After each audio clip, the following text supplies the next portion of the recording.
Beautiful day. This weather this weekend's been awesome. Blue Jays delivered in the first game, a 10-1 win in front of 44,645 and another sellout crowd here for game 2. 78 degrees here on the 5th of October. Take a look at today's same game parlay, available now on FanDuel. Giancarlo Stanton hit more home runs than any active player, 453 in his career. Max Fried averages about 6 strikeouts per game, but a hard lineup to rack those up against. Alejandro Kirk, a safe bet always to contribute a hit. Fox Foresight is powered by Google Cloud. Max Fried takes on the Blue Jays. 7 starts against Toronto in his career. He's got a 2.70 ERA. We say thanks to Google Cloud for powering these real-time insights. It is Fried for the Yankees. It's the kid for the Blue Jays, Trey Savage, who got to the major leagues just 3 weeks ago. Kenny is going to take the ball today. Thanks, Joe. This is only Trey Savage's 4th major league start. But when he says he's built for this, he isn't necessarily exaggerating. His college coach at East Carolina, Cliff Godwin, recalls a game just 16 months ago when Savage took the mound and realized at that time he was coming off being hospitalized with a partially collapsed lung. He was pitching at home in the NCAA regionals against Chase Burns of Wake Forest, who would become the #2 pick in the draft. With all that going on, Savage outpitched Burns, going 7 1/3 innings, allowing only 1 run. Godwin said, "I've never seen a more gutsy performance." All right, Kenny, and I know he says, John, that he's built for this and he's ready, but I got to imagine there's some crazy butterflies going on, right? Oh, absolutely. I mean, you dream of this when you're a kid, but I don't know if you dream of making 5 different stops to get to this point in 1 year. And he's a very unorthodox, top of the height of 7.1 feet to deliver a baseball. So hitters don't see that very often. Straight over the top, fastball, split, slider, and so far so good of this youngster pitching at home in game 2. Go get him, youngster, against the top offense in baseball this year. Still trying to get going in the postseason, though. It's the same lineup as yesterday with Grisham, Judge, and Bellinger, Rice, Stanton, and Chisholm. Ryan McMahon's at third, Volpe's at short, and Austin Wells does the catching. Yeah, Trey Savage, drafted just 1 year ago and started this season in A-ball. He said, "I think I've met everybody in the organization already this year, climbing each rung of the ladder." And here to the big leagues less than a month ago. His 4th start comes in the playoff. First couple fastballs are going to tell you all you need to know about his calmness or the anxiety, and this disciplined lineup for the Yankees. It is strike 1 on Trent Grisham. So the top of the zone, you see the fastball comes out way up high, right? Hitters are not used to seeing it. Top of the zone, if it's called, trouble for the Yankees. He's 6'4", extreme over the top arm angle, highest release point in the majors, and that makes it an odd look for hitters. It does. And what you see in his watching some film, he couples that with a great and even better split finger than some people think than Gausman. The Yankees yesterday 0 for 8 against Gausman, the splitter. There it is right there. That falls out of the sky. Yeah, it floats. Again, north and south. That's where he's going to be pitching. Top of the zone, bottom of the zone. And that pitch right there is what's given the left-handed hitters for the Yankees all kinds of fits. And because of that pitch, lefty's hitting just 160 against Savage, who's home with a 1-2. And he begins with a strikeout on that splitter.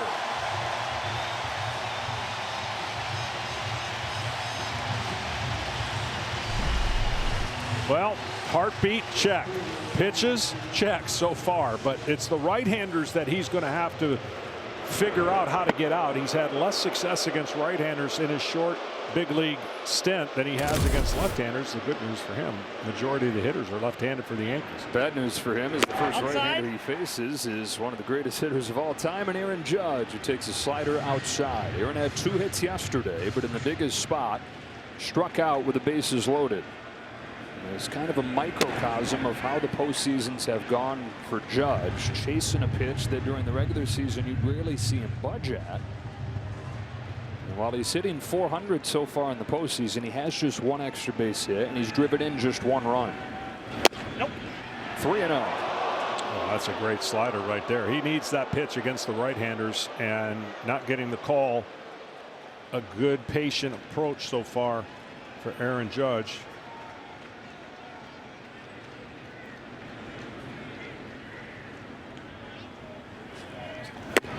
It is a 4-pitch walk, and Judge is the first base runner for the Yankees. The Savage's parents making the trip up from Boyertown, Pennsylvania. Cheryl and Dave. Trey grew up on the family farm back in Boyertown.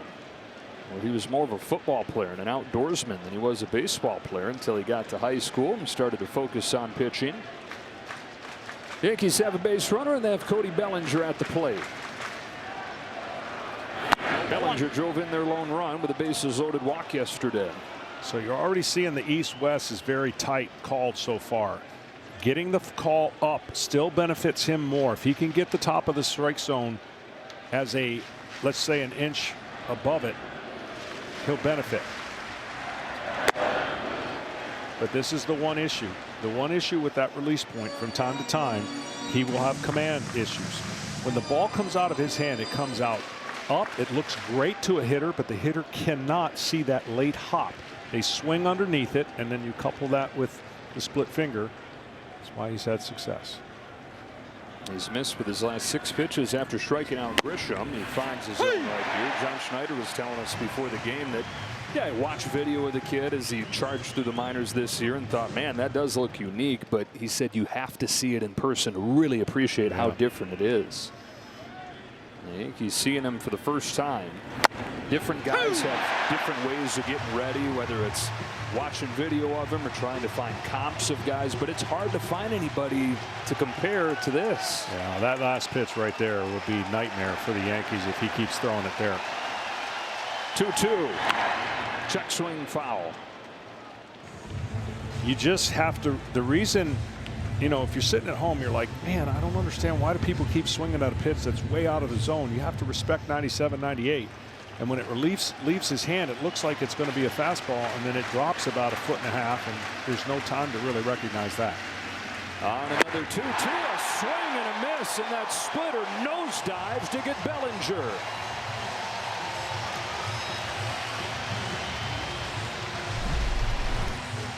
It's straight over the top and straight down, and you can see there are going to be some funky swings.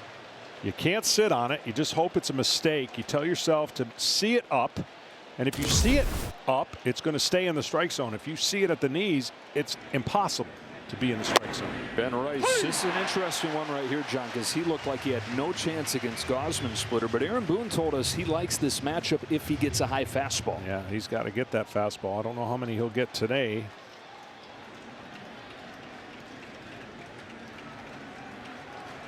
Here's an 0-1. It is a fastball that's a little bit low, according to Adam Hamari, the home plate umpire.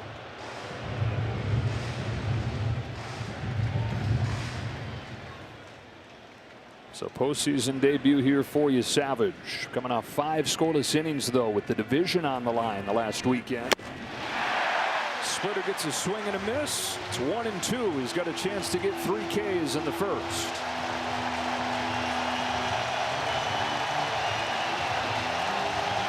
You can't get in between as a hitter, and what that means is when you're in between, you look lost, right? You're trying to get ready for the fastball. You don't ever want to miss the fastball as a hitter, but then you get that pitch and it makes you look like you're swinging underwater. 3 strikeouts in the first inning for the kid.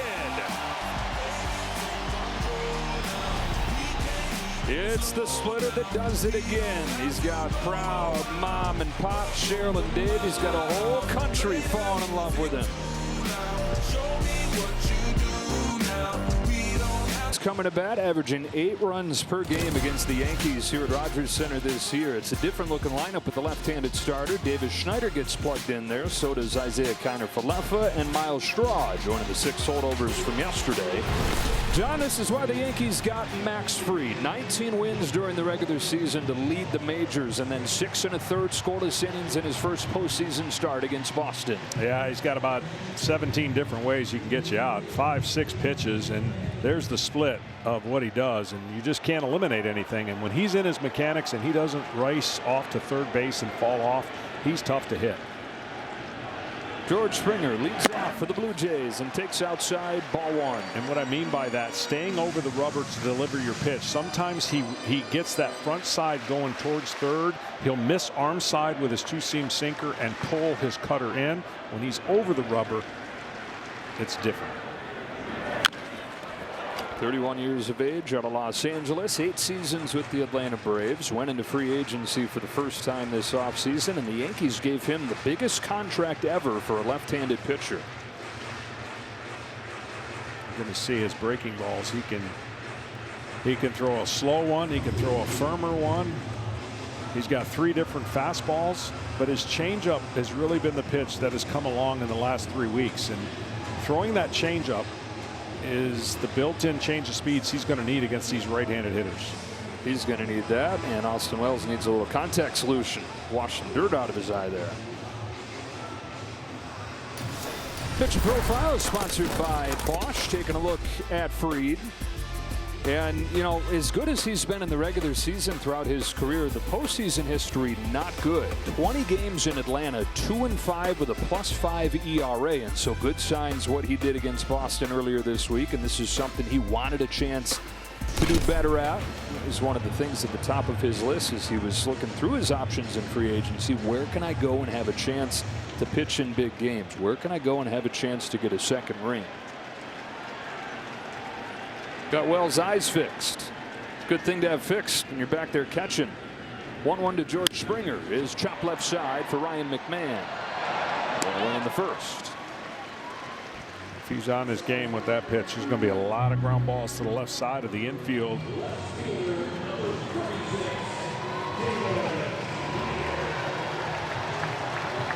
So one of the new guys to the lineup today, Davis Schneider, and he's just the next man on the list to the rest of the cast, the unsung heroes for this Blue Jays team this year. He is loving to get his bat revved up and swing hard. I mean, he's one of those guys that you can't look at him when you're pitching because it looks like he's timing up your fastball before you throw it. And he's trying to create a lot of velocity with that bat. Aggression early. On a 1-0, Schneider cracks a line drive, base hit to left. First hit of the day for the Blue Jays comes from Davis Schneider in his first career postseason at bat. And that's exactly what I was talking about. It's the leg lift before you throw a pitch. And it used to bother me personally when I faced hitters that had the leg lift going, oh man, he's timing up my fastball. He knows it's coming. But that's his approach every single time. That's a good sign for him in Toronto because he had been struggling against left-handers this month, hitting under .050 batting average. First base runner for the Jays, and here's Vlad Jr. Vlad went into yesterday fighting a couple things. He hadn't homered in a month, and in the postseason in his career, 3 for 22, just 1 run batted in. And so he lifted the lid off of this place. That first inning home run, part of a 3 for 4 day that snapped a couple of things he wanted to. On a 1-0 from Fried, Vlad takes strike one. You're going to notice if when you get a chance to see shots of the runner going to go back a lot. Max Fried has a great move, almost balk move, and picked off some runners at first base. So they're going to try to get that real big lead, but then their first move is going to be to head back to first. Big old bounce. Won't be an easy play. Chisholm has none. Everything going Guerrero's way so far in this division series. Infield hit, and the Blue Jays have set the table in the first against Fried.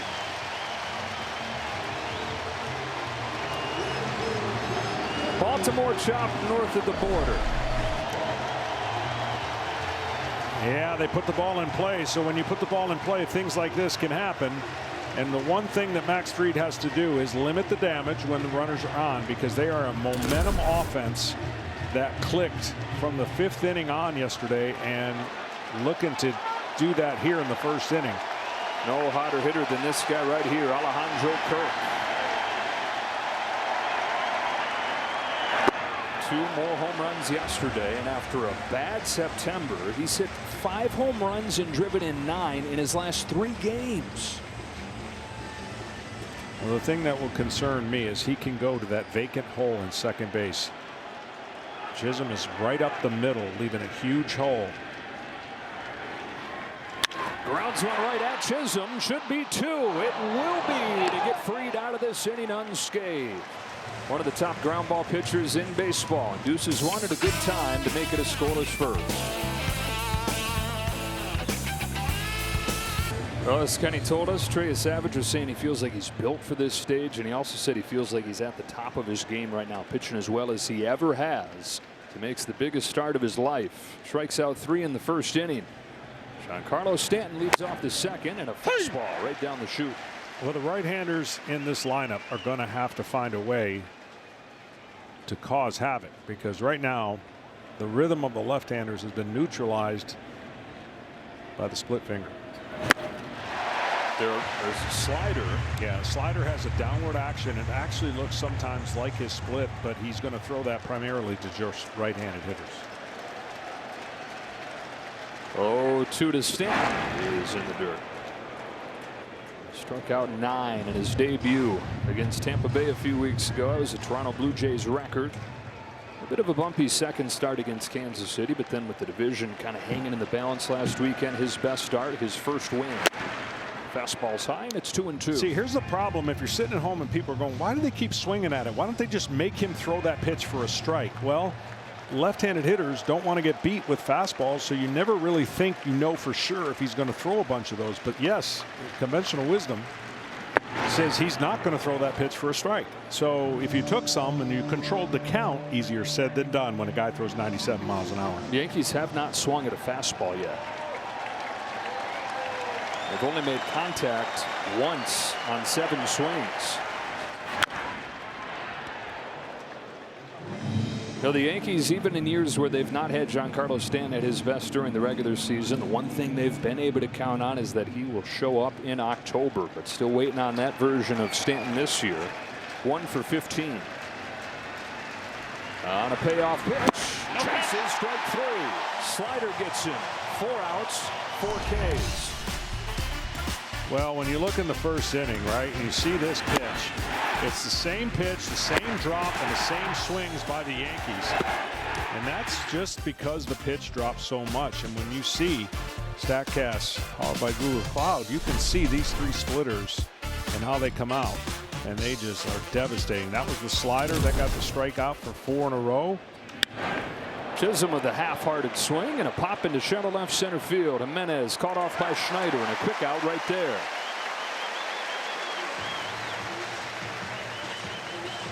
There's the numbers, 0 for 13, and it hasn't even been close. So you had a couple double whammies. You have never seen this guy. Video doesn't do you any justice. You got to see it in the box, and when you're in the box, you're like, oh shoot, maybe I don't want to see it. Maybe I don't. And at some point, somebody's got to command and take a chance to see he's not going to throw 3 straight fastballs. Right? You got to take a chance and take some of those pitches in a count where you are afforded the opportunity to do that, meaning take the splitter. Ball on Ryan McMahon. Hey! On the splitter. We were asking Aaron Boone about the approach facing you, Savage, and he said, "I tell you this, I know I wouldn't have liked facing him." Said he hated facing guys that had tilt, meaning coming downhill at you. That splitter just butterflies away. 1-2.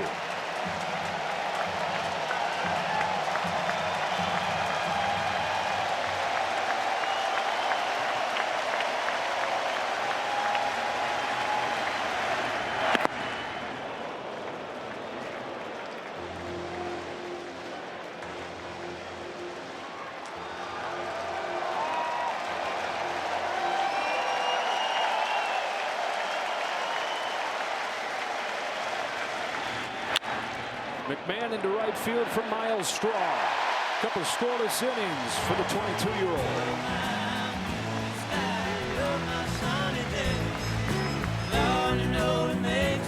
Mobile, the best network in the game, is now the best network in America. Back inside Rogers Center, where Max Fried goes back to the mound for the second inning. Couple singles in the first, but a double play ball helped him get out of that unscathed. Here he comes to Dalton Varsho. One of the lone lefties in the lineup for John Schneider today. And John was telling us before the game he thinks that right now is as good as Dalton Varsho has looked in his 3 years in Toronto. Yeah, throwing in a couple lefties there to try to break up the rhythm of Max Fried. And he does with a base hit down the line. Judge over to grab it with that sore elbow. And Varsho's into second. The ball gets by Judge. Varsho's at third.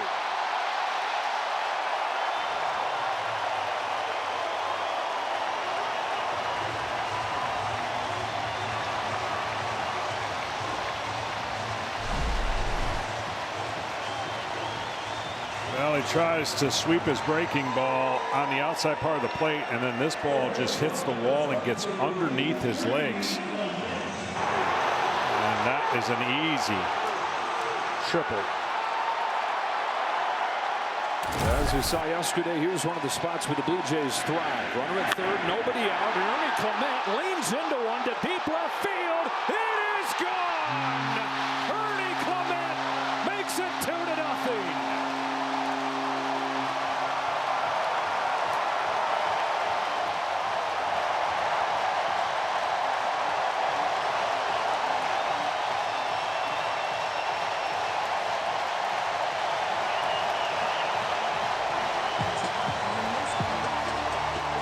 Different guy every night. The story of the Blue Jays. This time it's Ernie Clement launching a 2-run home run to start the scoring.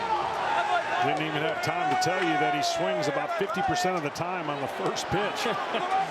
That's how quick those two things just happened. Connor Falefa. He does, and he makes a ton of contact. There's not a lot of power in there, but hits this ball out. His first home run in almost 2 months.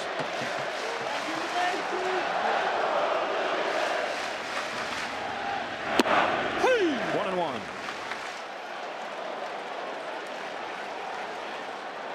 Connor Falefa, who started just 7 games after coming back to the Blue Jays at the end of August. And there today against Fried. Loading up the right-handers. Chopper. At first, it's Rice. And there is the first out of the inning. Yeah, he just reaches out and watch how it looks like he's off balance, but he catches.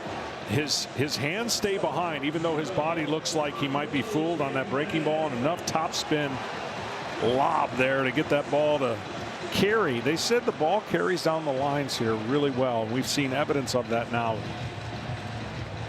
Not sure from our vantage point yesterday we thought Guerrero's ball was going to go as far as it did, and that one, same thing. Andres Jimenez swings and misses at a first pitch sinker. Strike one. This is another thing that we touched on a little bit, but the depth of the lineup, the length of the lineup. Yesterday, 5 through 9 in the Blue Jays order combined for 8 hits, 8 runs scored. And it's that part of the order again that does it today. You got the stars at the top. You got Guerrero. You got Bo, who's not even in there today. But it's the team rounding it out down at the edges of the roster. Yeah, you're probably, if you follow baseball, you don't know a lot of these guys. Well, maybe in a month you're going to know a lot of them. Jimenez down on strikes.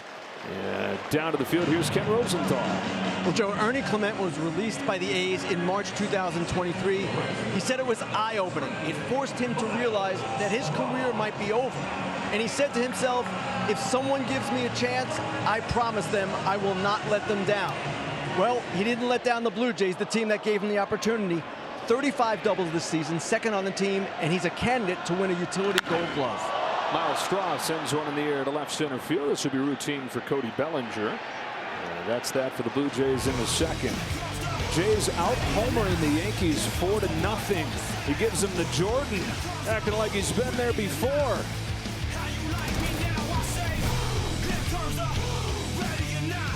This home run has the Blue Jays on the board first, and Anthony Volpe to open the top of the third for the Yankees. Takes a ball from Trey Savage.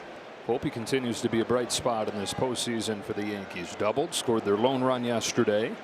He's had a hit in all 4 games in this postseason. You go back to the beginning of last postseason, he's reached base 17 of his last 18 games. Yeah, they need him to step up and get some. The Yankees just, I know it's only 11 innings. But they got to get some leadoff hitters on to create something, because they had virtually nothing until the 6th. He got that double and they scored their lone run, but very, very quiet top of every inning.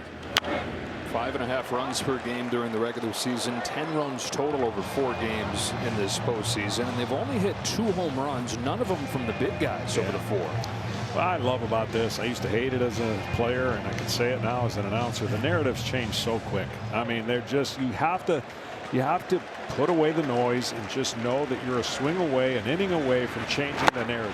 Trey Savage only boosting his 5 strikeouts out of the first 7 outs of the ball game.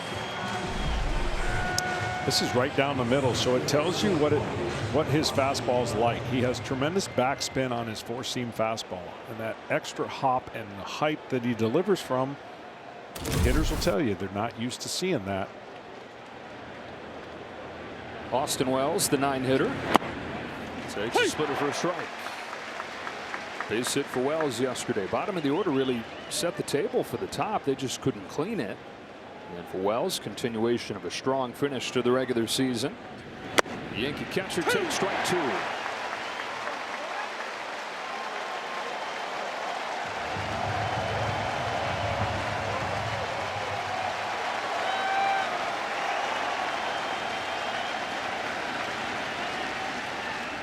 Strikeout number 6.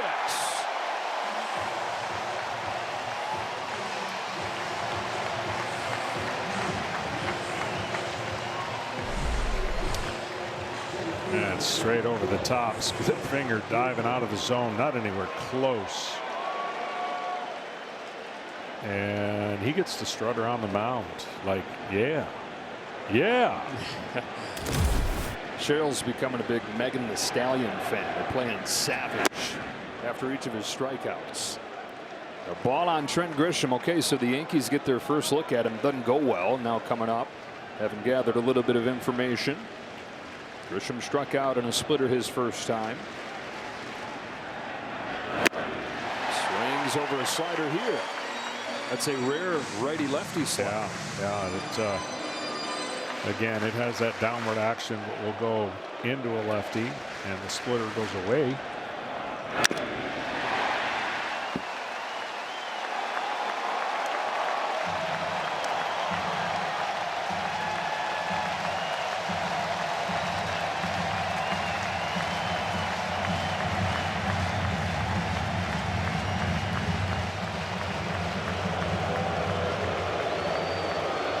Grisham takes time. And now he's ready.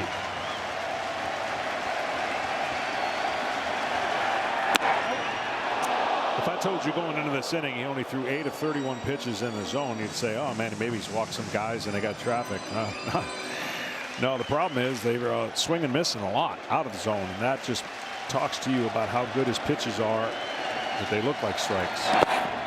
Well, only 3 starts, but if he had enough innings to qualify, it would be the highest chase rate in the major leagues. Combination of everything you're talking about, the reception from the arm angle, the stuff is really good, and just the unfamiliarity with the whole unique package. Already 6 Ks through 2 2/3. Breaking 7. He strikes out the side in the 3rd.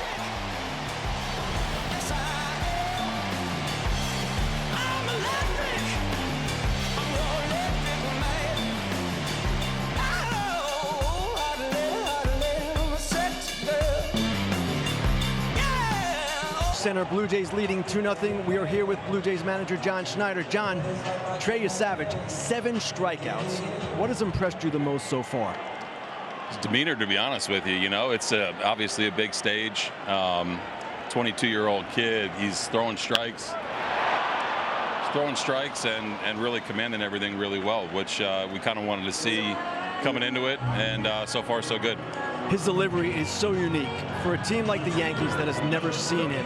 How much of a challenge do you think that is? Yeah, I think that can be a thing, you know, with a veteran team, you know, who can game plan really well. So like anything, you know, you got to watch and see if they're making adjustments. But it's something it's tough to replicate, you know, from video or traject, whatever you want to call it.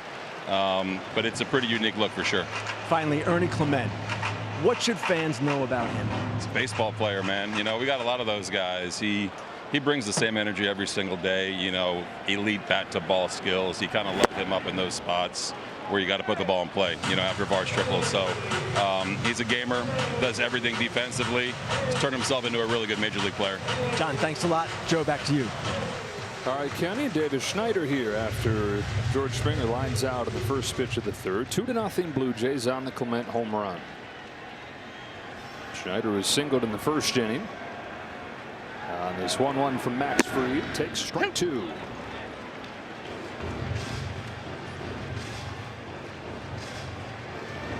Hey, Davis Schneider look-alike.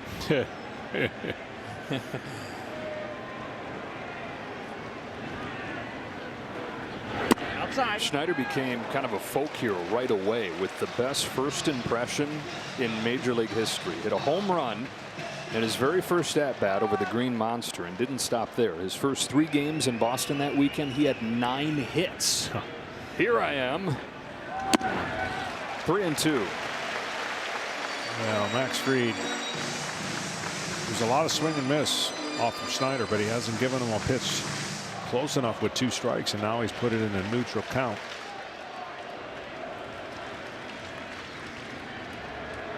Here's his payoff. Nope. Lays off for ball 4. Most patient guy in this aggressive Blue Jays lineup. Earns the walk. First one of the day issued by Fried. And here comes Vlad Guerrero Jr. Well, for Max Fried, he's going to try to get Guerrero to ground to the left side for that double play ball. And think about something away that he'll try to pull, but that's the problem. He can go to all parts of the field, does Guerrero. Even the infield. Infield hit his last time. He smacks on the right center field. He's 2 for 2. He's got 5 hits in the first 2 games of the division series. Jays have him cornered. Oh, it's amazing what a week off and trying to reset that swing can do for a guy who is really scuffling. Yeah, he's got a flatter bat angle, which really lends itself to this type of hitting. I mean, home runs, you got to have a bigger angle and launch angle to hit home runs, but I think they're going to be just fine with him getting a bunch of base hits in the postseason and doubles. Especially if guys like Ernie Clement are leaving the yard. This guy right here, Alejandro Kirk, the 2 home runs yesterday. Fried would love to get another ground ball double play against him. Get out of this unscathed. Hey! There with a change. A changeup has been the pitch that Max Fried has leaned on down the stretch. Hit a 1.37 ERA over his last 8 starts. And the changeup, opponents were 2 for 33 against in that time. Oh. They're 99 with the sinker. Yeah, and that can be not necessarily a great sign for Max Fried. I mean, it means you're revving the engines a little bit too much, trying to get perfect pitches and swing and misses. His curveball is a swing and miss pitch. We haven't really seen the big north and south one. Nope. And it looks like he's trying to power everything right now into this lineup that doesn't bother them. It really doesn't. You could throw 110. I think their style of hitting would be conducive for putting it in play. Schneider at third, Guerrero at first. On a 2-1, Alejandro Kirk chases, and it's 2-2.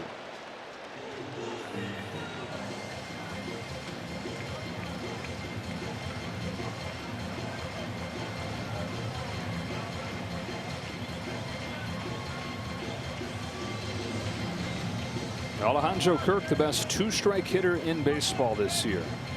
The league average with 2 strikes is 170. He was 270.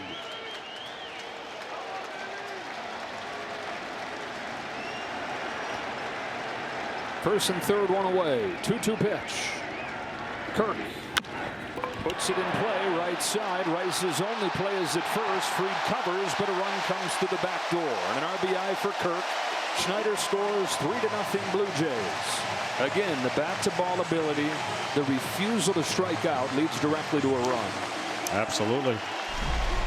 I've been saying it for years. These are the kind of things that help you win playoff games. They may not be great in the regular season because they don't value the things they should value to help you win baseball games. And guess what?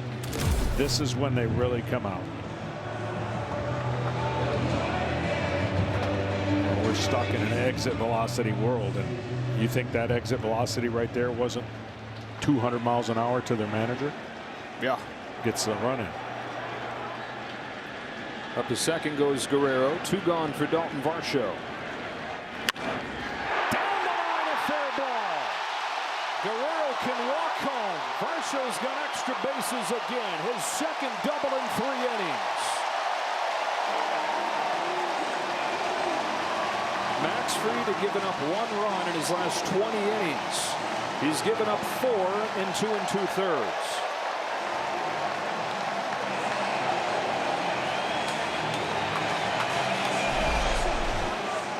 Right down the line, and Varshaw's not messing around.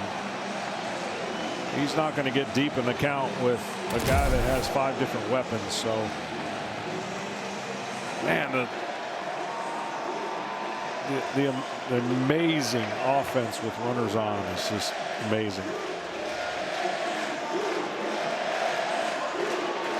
Let's get a quick word from Loan Depot. Rates are dropping. Now may be the best time to buy a new home or refinance. Check out the site now to see how Loan Depot can help. But seriously, this is only a 10-second ad, so you should get started now.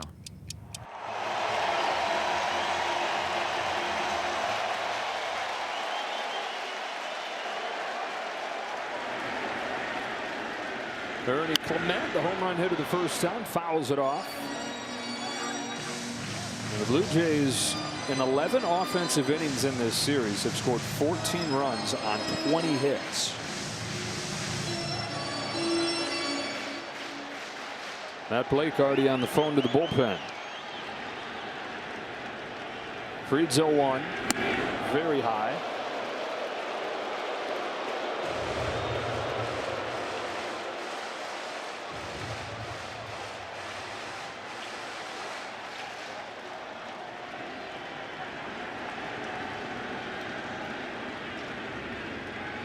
The 1-1 pitch.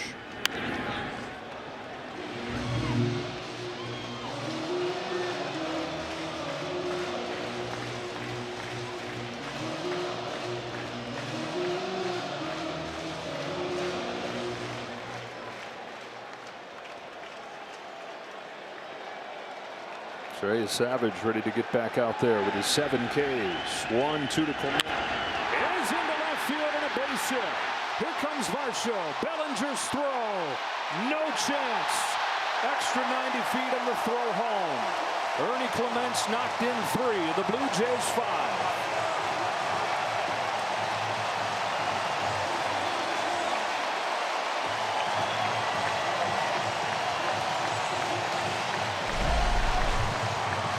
Well, 2 strikes, doesn't matter. Middle of the plate, they're going to put it in play. And you get a great jump with 2 outs, obviously, when you're a base runner. They got to their magic number already. When they score 5 runs, what is it, 72-4 now? 71-4 going into yesterday. And on the other side, the Yankees haven't been able to touch pitcher they're trying to play catch up against. Curveball, which we've not seen much of from Fried, misses high and visibly frustrated as the bullpen gets going in Cruz. It's a pen that got shellacked yesterday for 8 runs. On the day where things are supposed to change given the starting pitching matchup. More the same. Into center field, Trent Grisham. 2 in the second, 3 in the third for Toronto.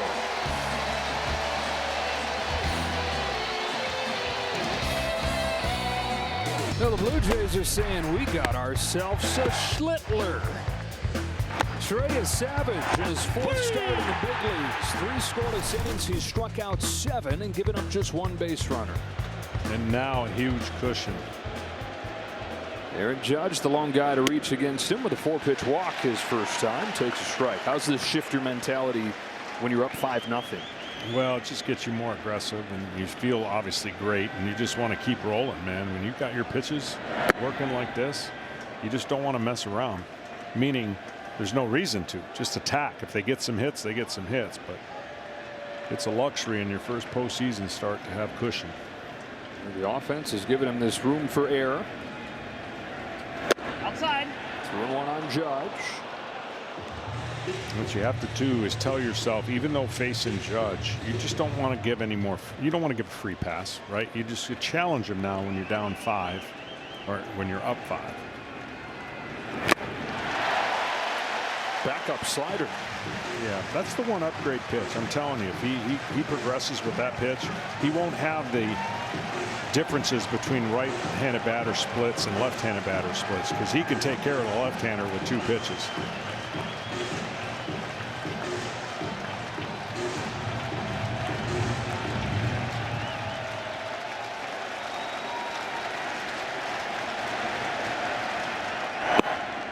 Three and 2.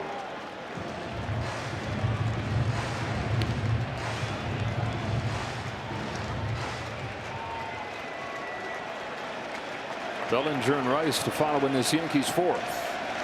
Payoff from the Savage. Judge swings and misses. Run upstairs to get him with a fastball.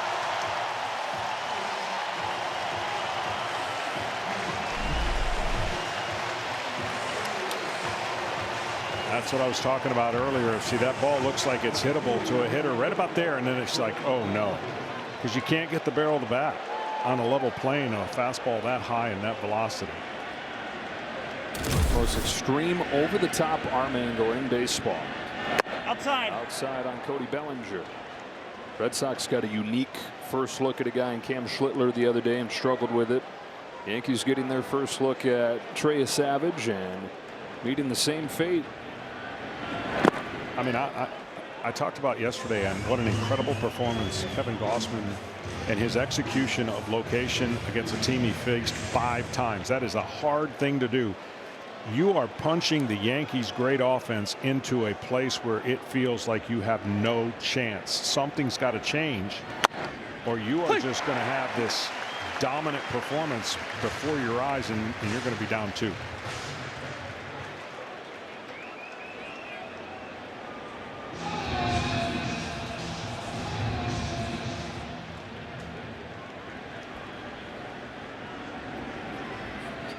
Inside. So how do you change it? Well, you change it by turning around one of his fastballs. I mean, he's going to give you plenty of fastballs to hit with a 5-run lead, and it's the ones you choose to swing at can't be above the letters. Zap the letters, popped up in foul ground. It'll reach the seats. 3 and 2. Our ALDS coverage will continue next with Game 2 between the Tigers and the Mariners. The Tigers did it again last night, doing just enough to win in 11, and then National League, after taking today off, resumes tomorrow. Dodgers, Phillies, Cubs, and Brewers on TBS. Because right now he's got his chest out saying, you can't hit my fastball. Yeah. And until somebody does that, it won't change the narrative that he has this feeling that you can't touch it. He strikes out another former MVP. Unreal.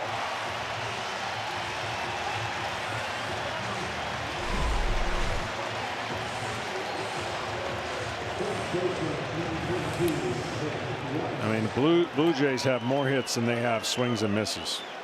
That is obviously not the case on the other side. That's 9 strikeouts, and that already ties a record. Ben Rice takes downstairs, and so in his 4 starts in the major leagues, he's set 2 Blue Jays records. Most strikeouts in a debut, most strikeouts in a postseason game. This guy was striking out about 15 hitters per 9 innings in the minors, and impressive. But yeah, okay, it was A ball, and then it was high A, and then it was double A. There is no league above this one, and there is no offense better than the one that he's doing it to today.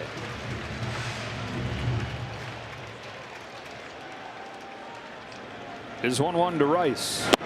Fastball sizzles in there, strike 2. He's looking for a 6th consecutive K and a 10th in 4 innings.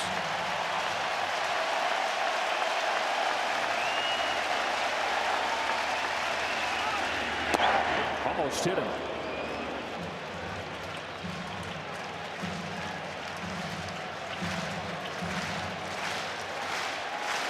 I would think a splitter's coming right here. Bryce has had no chance against that pitch. There it is. Complete, utter dominance.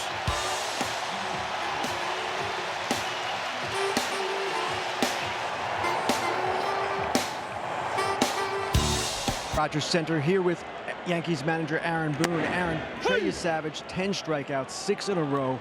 What is making him so tough? I mean, it's such a unique pitch, his split, and from that over-the-top angle, he's showing us enough fastball and slider to keep us honest, but we're just having a hard time, obviously, getting a beat on that split, and you know we got to find a way somehow to get some balls in play here. Max Fried, 5 runs so far. What have you seen? Yeah, the stuff looks okay to me. You know, they're putting the ball in play against them like they do, and you know, it looked like they obviously the home run they rode out where he's a little out in front, but you know, able to put enough barrel on it. So it's been a little off, and they're finding some holes. Aaron, thanks a lot. Joe, back to you. All right, guys.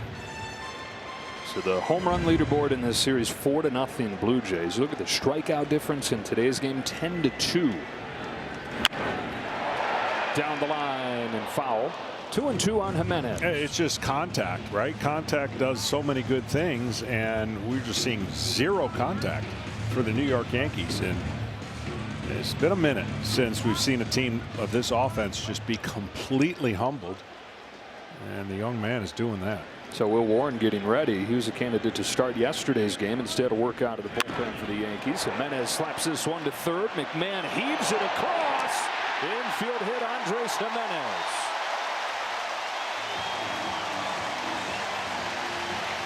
Another 2-strike hit.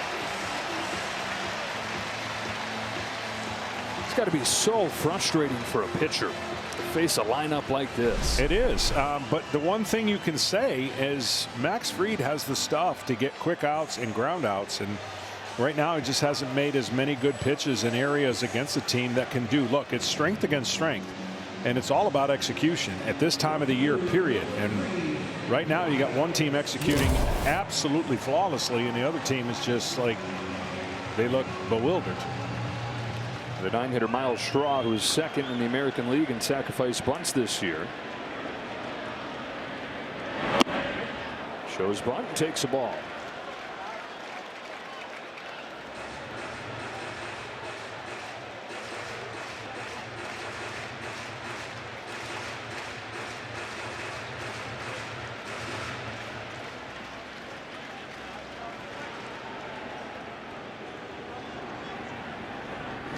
Oh, 2-0.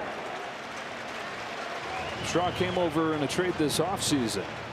Last year he was with Cleveland, but he spent the whole year in AAA. And so new life coming here to the Blue Jays. A really important piece for him when Dalton Varsho went down with his injuries.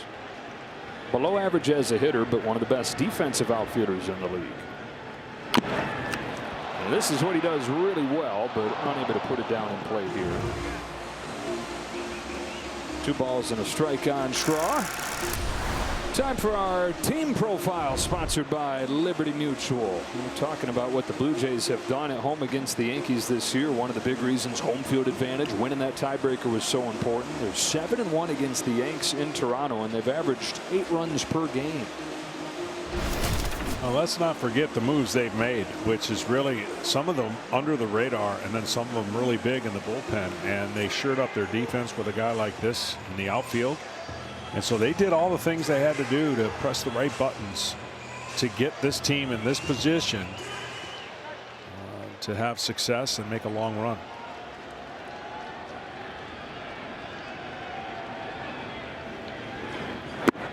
That's ball 3. And then there's also the moves that they didn't make, because a lot of last season falling apart was their star players being bad. George Springer, Bo Bichette had down years. Alejandro Kirk was not himself. They could have went out and tried to spend over those problems and just get an entire different set of guys in there, but they counted on bounce backs from those guys and have gotten them from all of them. Ross Atkins, who has faced heat in recent years, deserves credit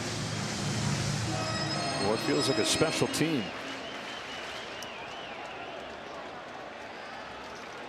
It's gone to 3-2 on Straw. It was up there to sacrifice. Now he will swing away and take ball 4 instead. First 2 have reached 8 and 9 in the order. Let's check in with Kenny. Joe, at the start of spring training, it was difficult to imagine the Blue Jays reaching this point. Vladimir Guerrero Jr. was potentially a free agent, as was Bo Bichette, and we'll get back to this after the change. All right, as Aaron Boone comes out, and this sellout crowd is going to let Max Fried hear him. Major league leader in wins, one of the hottest pitchers in baseball down the stretch. They chew him up and spit him out.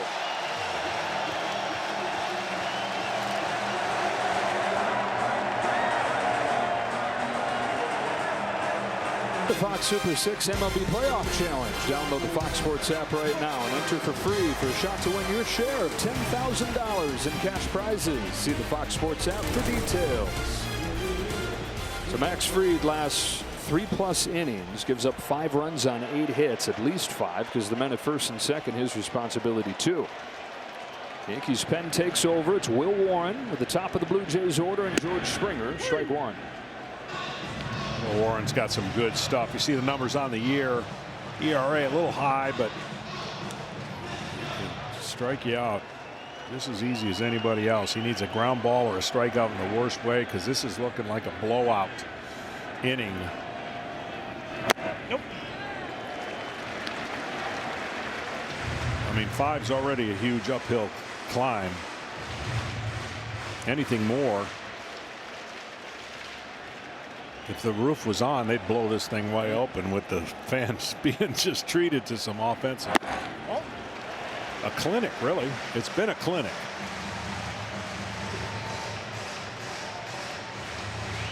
Top runners in scoring position team in baseball this year. The second best team in franchise history at a time when averages are way down across the league. 292 runners in scoring position. Historically good for the Jays. And that has continued into the postseason.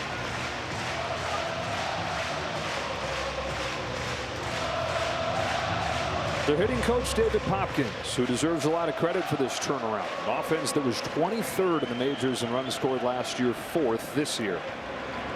Popkins got let go by Minnesota as Springer takes the walk here. Comes over here to the Blue Jays, and no matter who you ask in the Blue Jays organization about this offensive turnaround, Popkins' name comes up. And the way that he's given each one of his hitters the freedom to be whoever they are, to do whatever makes them them, instead of having necessarily one plan and one style for each hitter. Do what makes you good has been his message. Schneider with the bases loaded. Watch out, first pitch, boy. He didn't get anything close. Right now, Warren, velocity's there, but after the first pitch strike, that's 5 in a row now, and nowhere to put anybody else.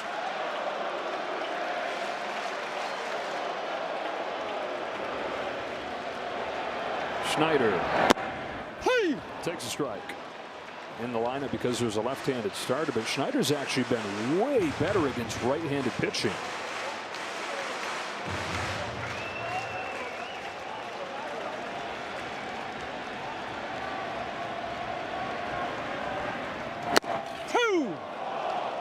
One and two.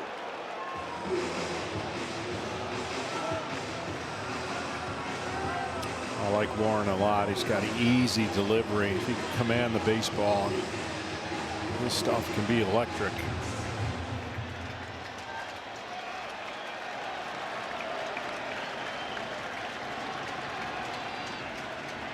Here's his 1-2. It's in there to get Schneider. One away. Guerrero. That's a rare strikeout because the bat really never left the shoulders. There was no swing and misses in that strikeout. And there haven't been many swing and misses, period, by the Toronto offense. Vlad Jr. 5 for 6 in this division series. His last 8 games against the Yankees, he's hitting above 600. He's such a rhythm hitter. You see where he starts with the bat, but then he gets the bat in position. Again, he's not going to launch and lift. He's going to attack the angle, more line drive. Could about growing up in that household and having hitting be seen and taught in a different way than what the guys are being taught today. He's a comfortable, confident hitter when his mechanics and timing is on plate. The 2-0. Vlad takes a strike. Growing up in that household, not growing up in major league stadiums, major league clubhouses. He'd follow his dad everywhere, and he'd be a 6-7-year-old kid making the big leaguers say, "There's no way." Yeah. Hey, tell me how old this kid is. Watch his foot tap. That's the timing of when he's on time. He gets that short toe down and ball. Baby, goodbye. Vlad Jr. strikes again.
Vlad and the Jays are humiliating the New York Yankees.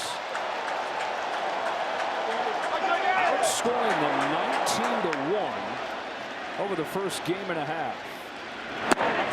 2-0 on Kirk.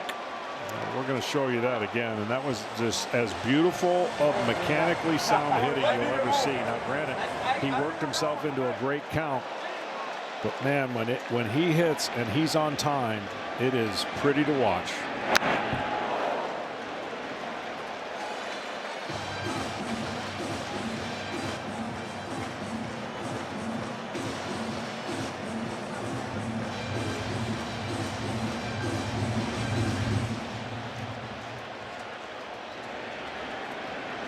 Can't even keep up on my score sheet trying to document all this. 6 out of 7 for Vlad Jr. 6 driven in.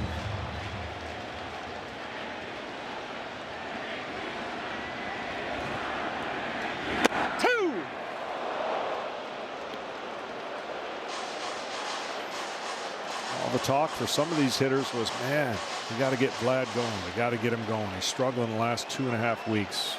Well, 6 days. That's all it took. Jeez. 6 days off. And an injection of this postseason environment. Kirk through the right side. You were talking about that when he was up last time, that big hole on the right side. Take us back to what you're talking about. Yeah, I want you to watch how simple this is, the timing mechanism. See, he gets it down and then he loads up. And when he was off, that timing was off. And that's all it takes. Every hitter has a mechanism to start the angle of the bat and create power. And that is as simple and as standard for Guerrero as you'll ever see. It's not a big move. It's not a high leg kick and put the foot down. It's just a simple heel to toe and then let your hands go. He's so sensitive to that timing, but when it's locked in, there is no more dangerous hitter in baseball. Yep.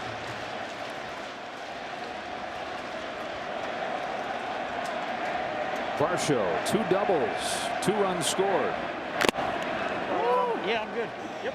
Piece of the home plate umpire. Adam Hamari's okay as Austin Wells checks on him, and we get to listen in. Feels like weeks ago when this was a 2-1 game. Yeah. I was 6th inning yesterday. Getting ready to say that whole thing flipped on its ear, and that guy right there is a cage. He's a caged animal. He wants to get back out there. He's waiting a long time. And whenever you wait a long time, 1 or 2 things have happened. You're getting a ton of runs, right? And you got to go back out and get your rhythm going again. or there's been a rain delay. And obviously, it's not a rain delay. It's a ton of runs. And pitchers are creatures of habits. Some will just sit there, and the others will like, I got to get up and walk around. And nope. He's got 4 no-hit innings. I hope that he doesn't kill his time by eating a Zach nut. No. He will not be doing that. They don't even have that anymore. I don't think they have him in Canada. No, either. not in Canada. Or maybe only in Canada. What do we know? For the folks that don't know, John once lost a no-hitter thanks to a Zach nut. They're going to lose this ball. Somebody's going to find it as a souvenir. They're handing them out like hotcakes. It's 11-0 Blue Jays as Varsho goes deep.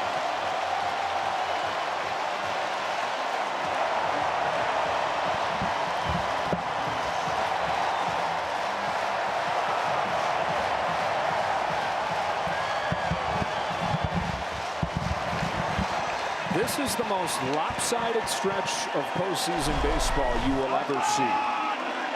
Yeah, it's like it's on the tee for the Toronto Blue Jays, and he has gotten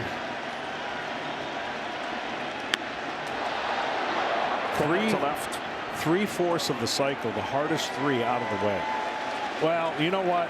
They didn't give that a triple, did they? I made it. It's a triple on my scoreboard. Okay. Scorecard. Cycle watch for John. I don't know why they would give that an error on a tricky ball that got by him. So I'm going to say they changed that to a triple. Okay. And if he gets a single, we're going to document it here at Fox as a cycle. So you'd like me to call it, get my best cycle voice going, and really go out there for you, make it real. I just realized that you looked at me like he doesn't have a triple, but he does on my scorecard. Yeah, well, hey, then it's real. Counter for Leffa. Is the only guy in the Blue Jays lineup that has not scored a run in this game. And I think we could give a million guess on who is the only player to get a cycle in the playoffs. Brock Holt. Yeah, way to go. I need less than $1 million. Wow. Nailed it. Against the Yankees. All right, Vlad Jr. Oh, man. What a moment. What a team this is looking like it is.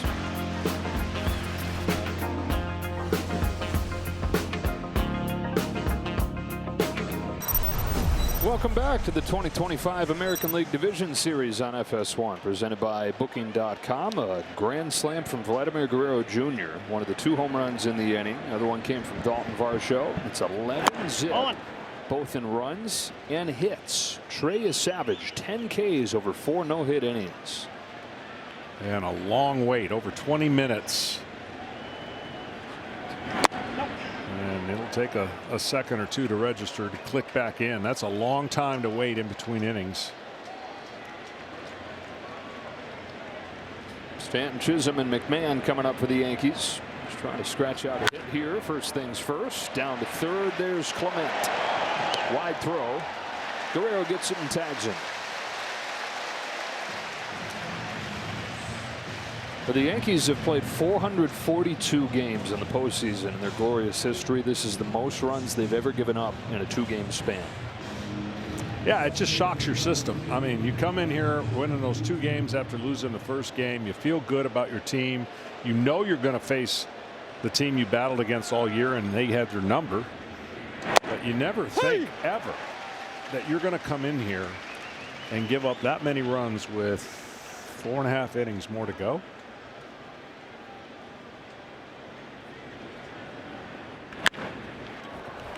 Off Guerrero and into right field. Chisholm aboard. We'll see how this is ruled. And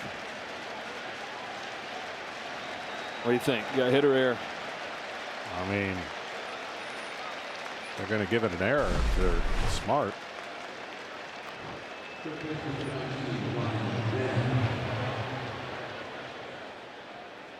When a guy's not giving up a hit, that is close enough to give it an error, and they did. Yeah, they can change it later, just like they'll change the double into a triple. Yeah, you keep speaking that into existence. Strikeout McMahon. What is it, 67 pitches here in the 5th inning as you Savage.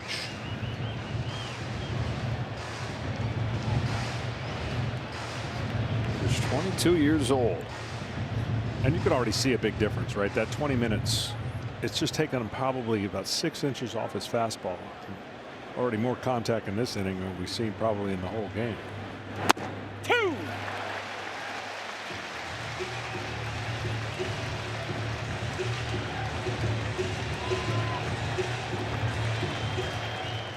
One high fastball, swing and a miss, and he'll feel like he's got that chest back out where he's saying, here's my fastball, go ahead and hit it.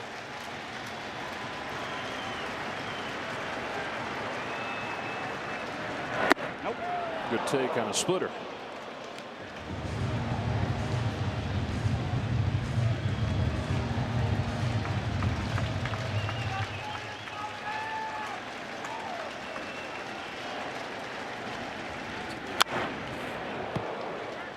Up and he's got no chance. Down, McMahon can get to it.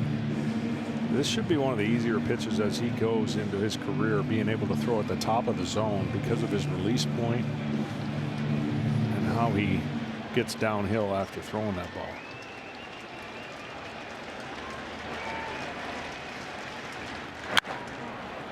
Pop fly, left side of the diamond. Clement into foul ground, has plenty of room. He's got it. 2 out. Make your voice heard. You can vote now to select the 2025 All-MLB team presented by MGM Rewards. Your chance to be part of history and honor this season's top performers. Terms and conditions apply. Go to MLB.com/AllMLB for details. 2 outs, and here's Volpe.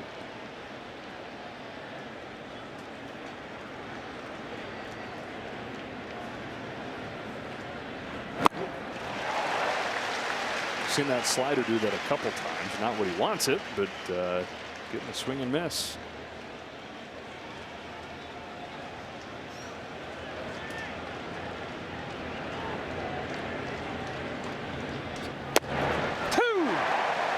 One hit off of a splitter in this series.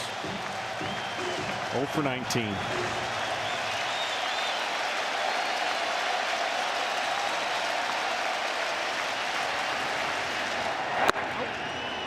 Just inside. Statistically is the hardest pitch in baseball to hit, and you're seeing more and more people throw it. Part of that's been the influx of pitchers from Japan, a lot of whom have that pitch. But a copycat league, other guys picking it up too. 11 runs for the Jays and 11 Ks for Trey Savage.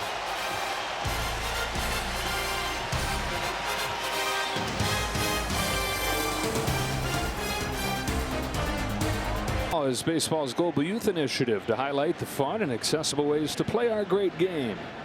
Andres Jimenez smacks the ball up the middle. Jazz Chisholm the jump throw to get him. You can learn more by going to playball.org or following @playball on social media. So out on the first pitch for Will Warren here in the bottom of the 5th inning. And Miles Straw comes up to the plate.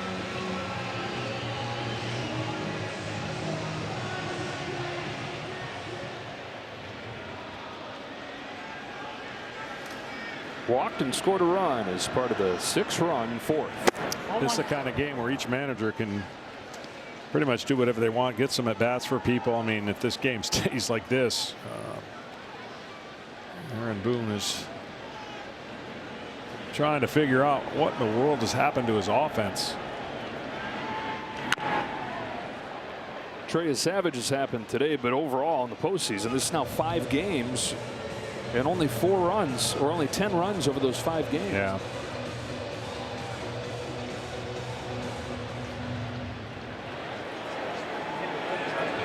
Trey staying loose, ready to go back out there for the 6th. It'll be Shane Bieber for the Blue Jays in Game 3, and it looks like Bieber will be trying to pitch him into the championship series in the Bronx. Carlos Rodon will counter for the Yankees. Looks like Bieber's probably going to have the same thought I would have. The Yankees are going to think I'm easy compared to the, all right. the 2 guys I just faced.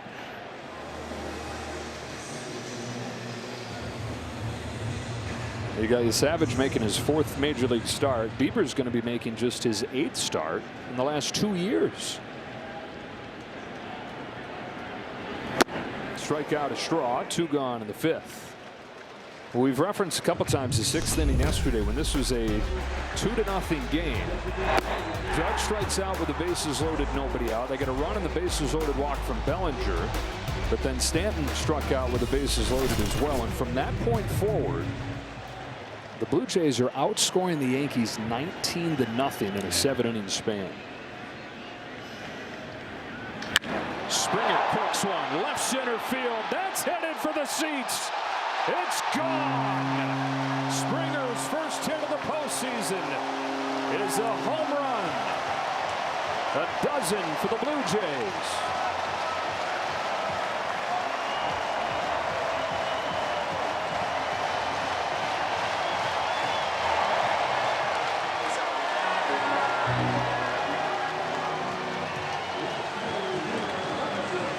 It's the 20th of George Springer's postseason career.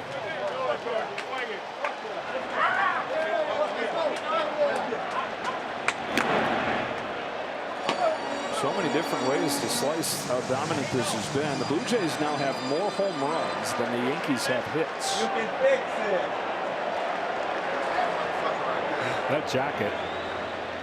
It'll be smelly, isn't it? It's at the dry cleaner. That jacket's getting a workout. Yeah.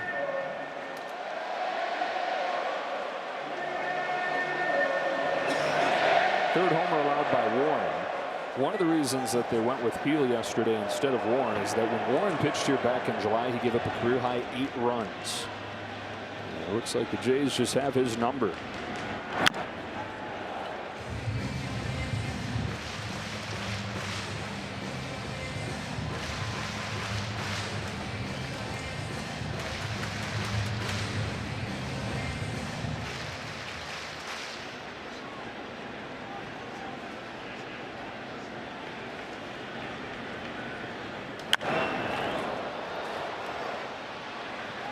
Rice is out of room.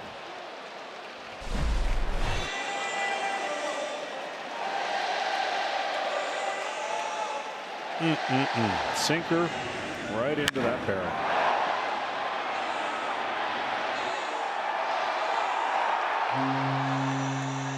Blue Jays have tied their franchise record, 4 home runs in a postseason game.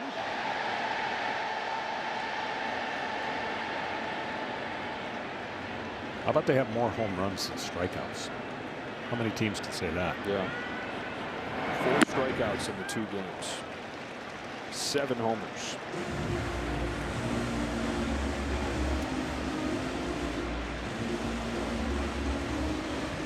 I beg your pardon, 5 with Straw's strikeout earlier in this inning. Point stands though.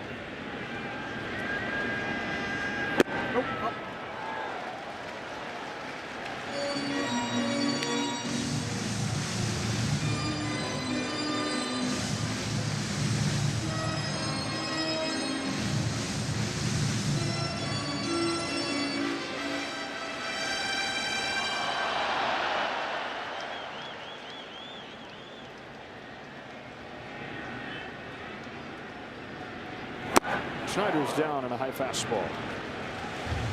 And so are the Blue Jays in the 5th. Springer tees off, and it's 12-0. It's a postseason game? Just tell Siri, show me the upcoming MLB schedule. Trey Savage gets a swing and a miss from Austin Wells to open this 6th inning. He's got a no-hitter intact with 11 strikeouts, although he's at 77 pitches, the most that he's thrown in the majors. 96.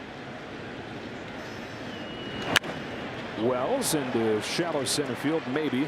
Either way, it's going to be an easy one for Jimenez.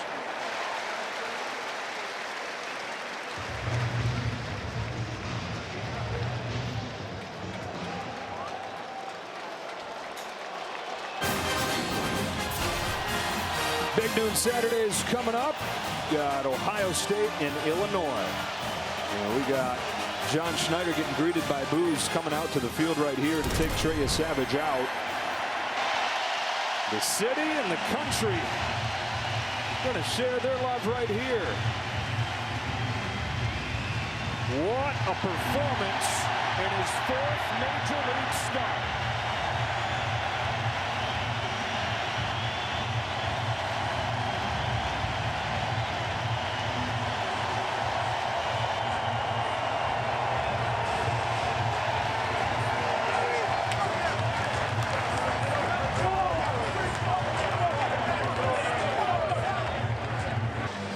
Trey Savage getting high fives from everybody, his managers, all his teammates in the dugout, and a curtain call in his first postseason start.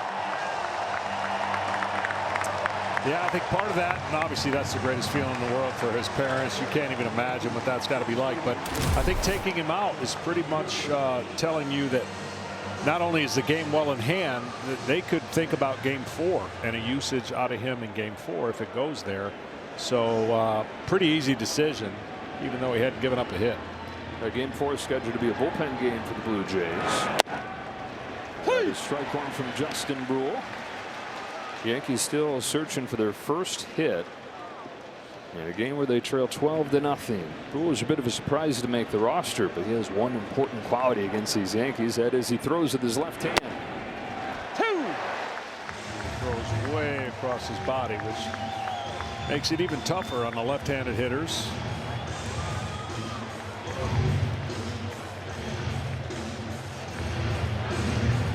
Brule spent almost all of September in AAA. Just came up for the final weekend and pitched well and showed enough. Grounded to first. Backhand Guerrero feeds Brule. That's not an easy catch, but he makes it. Ken Rosenthal is up in the crowd with some special and very happy guests. Absolutely, Joe. We're here with Dave Yasavage and Cheryl Yasavage, the parents of the man who just made some postseason history. Dave, what was your reaction watching that? Oh my gosh. Well, you know, hey, he went to work. He did his job. He did his job. He knows what his job is, and he is not in a better fan base than right here in Toronto with all of these fans, all of his family right here. Right?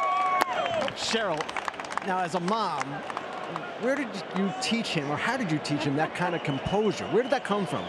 He was born with that. I remember when he was 15 years old, he had that composure, and I think ECU taught him a lot too.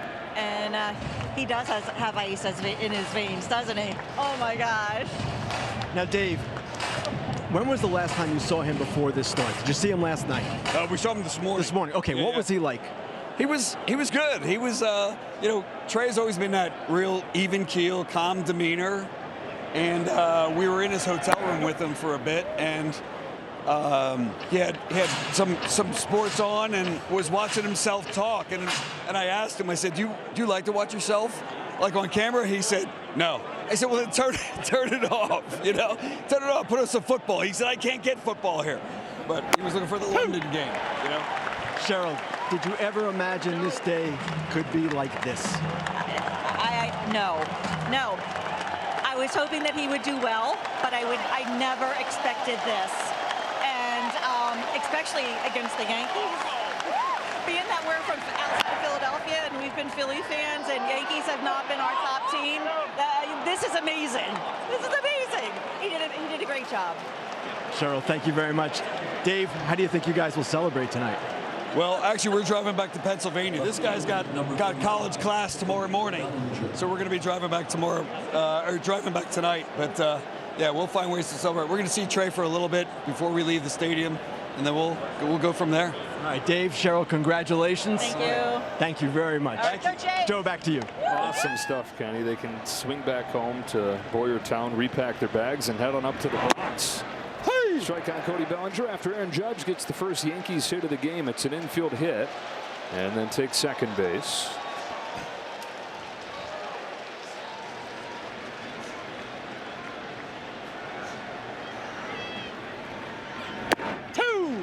The next best thing to having that moment yourself has to be watching your kid have that moment. Yeah, the anxious, uncontrollable, can't control anything rooting at home and just wanting him to do well. Well, he did. Bellinger crushes a ball down the line and gone. The Yankees get on the board on a Cody Bellinger home run. It's 12-2. Bellinger, the best lefty-lefty hitter in baseball this year. Connects on one right here. First home run of the postseason.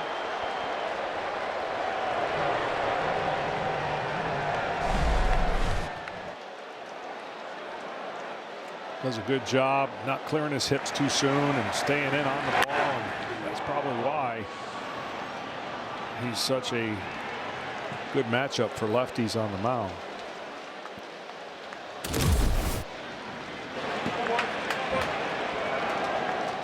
Ben Rice with 2 away. Shoots one into shallow left field. That'll drop in for a base hit, and the Yankees go 5 2/3 of that a hit.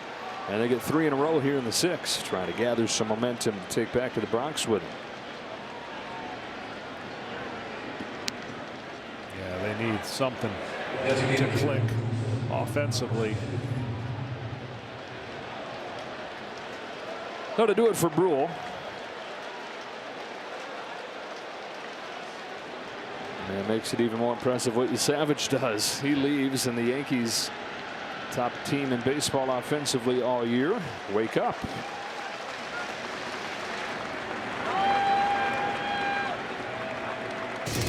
Our game summary is sponsored by Chipotle. The Blue Jays today hit 5 home runs.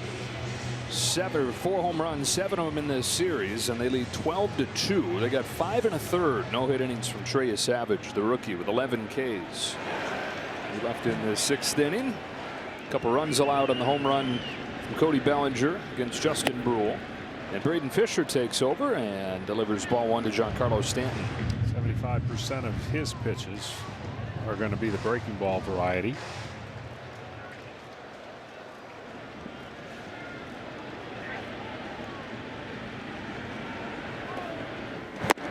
Fisher made his debut back in May and has been one of the nice surprises for this bullpen that's helped them take off. Saw the numbers 7-0 with a 2.70 ERA, especially good in September.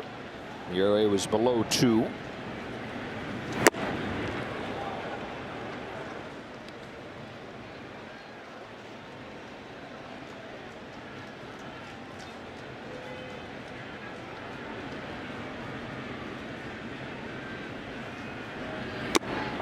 That's ball 3 on Stanton. Still trying to get going. He's 0 for 2 today, 1 for 17 in the playoffs.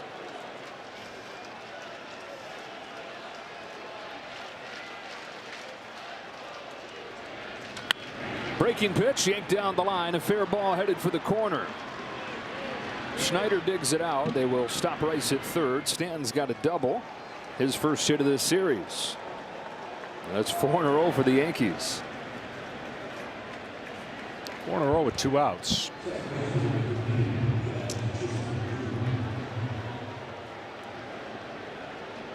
Now, the largest comeback in Yankees postseason history, in case you're wondering, is 6.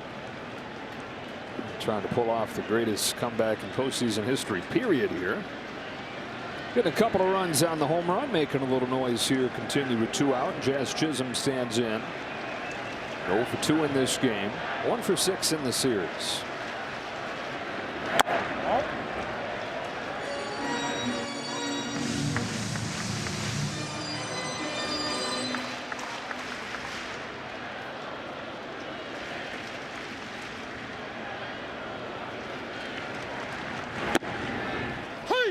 Strike. There's that big breaking ball. Jazz has yet to really get unleashed.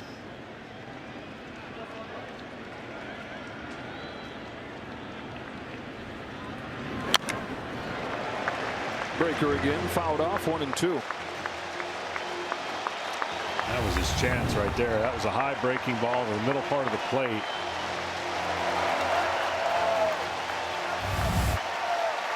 You know, Fluharty gets loose.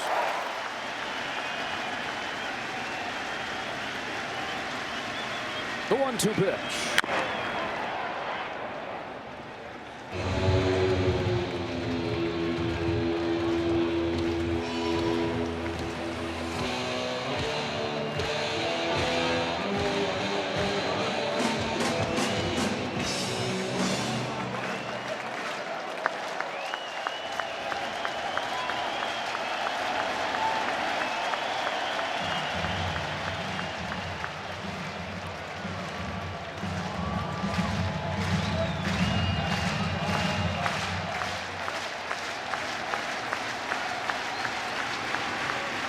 Another 1-2 to Chisholm. Is swung and missed. There's strike 3. Yankees get on the board on the home run from Cody Bellinger, but this day is about Trey Savage. 11 strikeouts, 1 curtain call, and 2 very happy parents.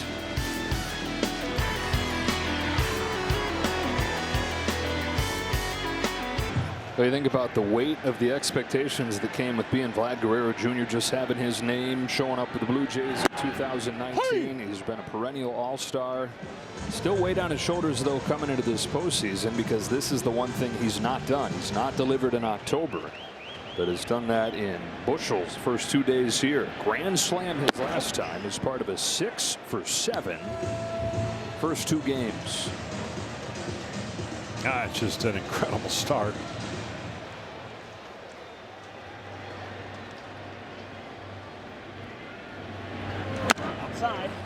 Fox 4 Sites powered by Google Cloud. They're giving Vladimir Guerrero Jr. 18% chance to add another RBI. Only Blue Jays player with a 5 RBI postseason game, Tony Fernandez, in one of the craziest playoff games ever. The Blue Jays scored 6 runs in the 8th inning to win 15-14 against the Philadelphia Phillies. Game 4, 93. Yeah, he's only going to have really 2 at-bats to do it, unless they decided to take him out. But doubt that'll happen. Trying to drive himself in. 2-2. In the air to right center field. Grisham says that he's got it and does.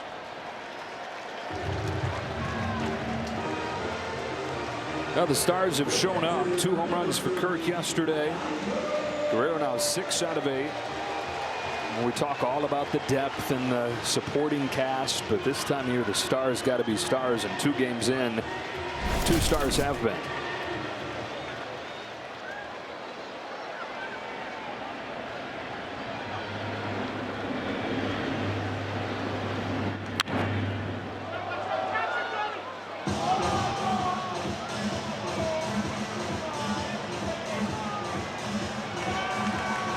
Done a great job behind the plate. I don't think he gets enough credit. His manager speaks to the credit of his ability to steal strikes, block pitches, hit.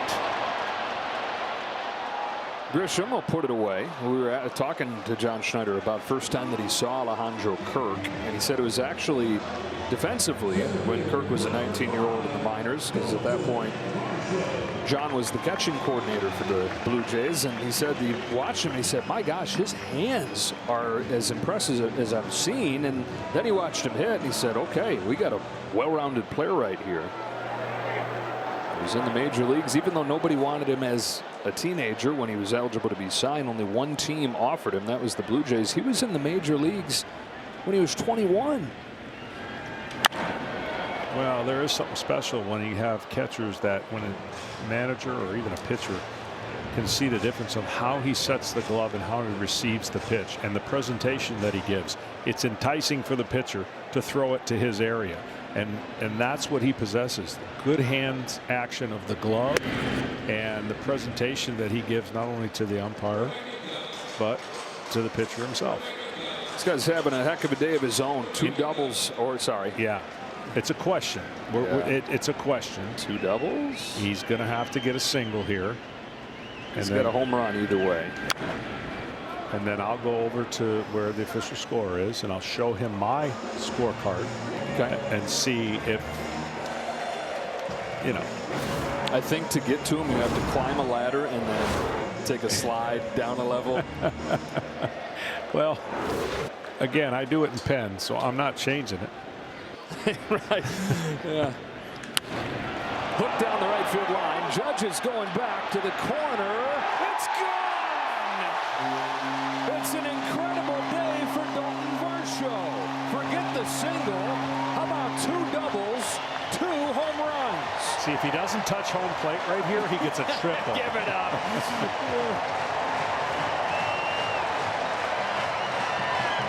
Wonder how many Blue Jays have had 12 total bases in a postseason game. He's just on fire right now. And man, oh man.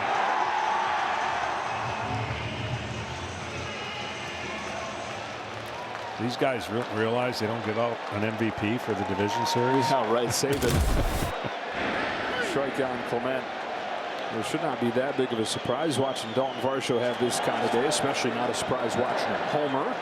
He had 20 of them in 71 games this year. Missed the first month recovering from shoulder surgery. Missed a couple months after that with a hamstring issue.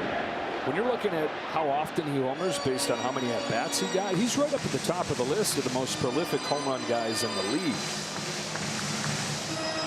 Third season with the Jays. Came over for Lourdes Gurriel Jr. and Gabriel Moreno from Arizona a few years back.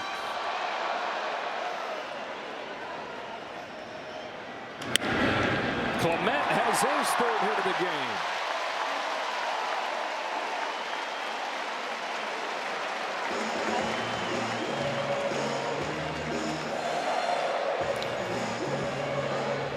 Man, there is film that you're going to watch during the season, and then there's film you're going to never watch. This is film that Toronto should always watch. And then on the flip side, of course, Aaron's just going to discard it as one of those games, and like it never happened, unfortunately. Problem is it happened back-to-back days. Yeah. Burn the tape games. Well, the Yankees are resilient. They're going to find out real quick, you know, how resilient they are when they get home. And the only option they're going to have now is they got to come back. That's got to be their goal. We got to come back to Toronto, and they're going to have to do that one game at a time. Actually, take whatever hope you can from this. They've trailed 2-0 in a 5-game series 4 times in their franchise history, and half of those they've come back to win the series. 1-2 on Kiner Falefa of Carlos Rodon. They'll have their home crowd waiting in Game 3 on Tuesday. Yeah, the first job he's going to have is putting up zeros early. I mean, they just got to find a way to get the lead. And this team has jumped on every one of the starters so far early and hasn't looked back.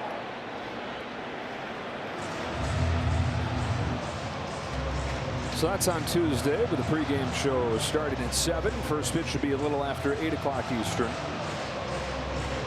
An hour earlier on Wednesday. And if it goes 5, that'll be back on Fox here in Toronto next Friday.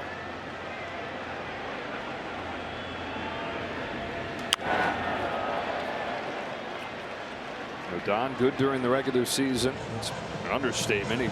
18-9 and ERA around 3. That was solid against the Red Sox in the wild card round, going 6 innings, giving up 3 runs. Bieber counters for the Blue Jays. And if the Yankees can get it to a Game 4, it's going to be a bullpen effort for the Jays in that one. And that's when Cam Schlittler would be lined up for the Yankees. Today, the Blue Jays get 7 runs on 8 hits against Max Fried. They've gotten 6 runs on 6 hits, including 4 home runs against Will Warren. Strike 3 called on Kiner Falefa. Dalton Varsho, 2 doubles, 2 home runs today. Call to the bullpen is sponsored by AT&T, and it's Eric Lauer, who is a key piece for these Blue Jays this year, out of the blue, contributing 9-2 with a .318, and figured he'd play a big role in Game 4 if it were to get there. The bullpen day comes in here to try and finish this thing out. Delivers a strike on Ryan McMahon.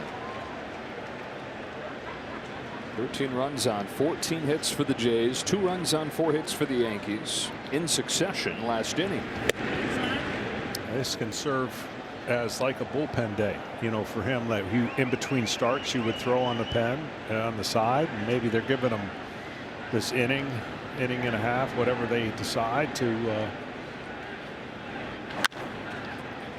Base hit for McMahon.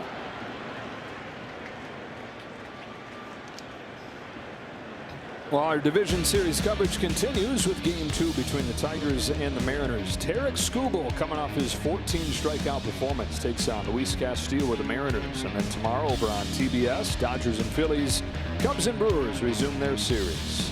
Yeah, must-win situation for the Mariners going up against their ace, but they've had success, although brief, against Skubal on the year. Thinking about the only team with 7 runs in 2 games. Mariners scored against Skubal. Curve for a strike on Volpe.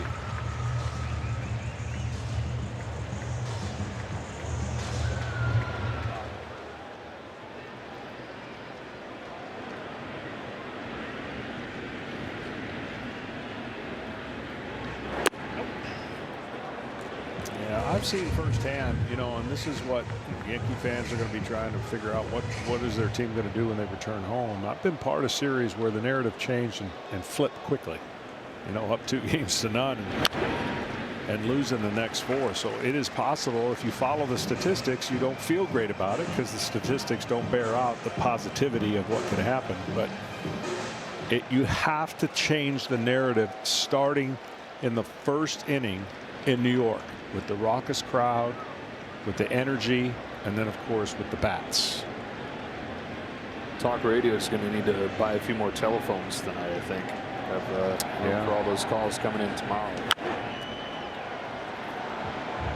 No, New York has had a rough sports day today. Jets and Giants.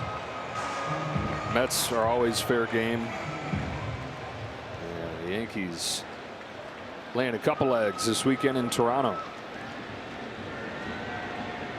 Another 1-2 from Eric Lauer to Anthony Volpe. Swing through with a slider to the knees.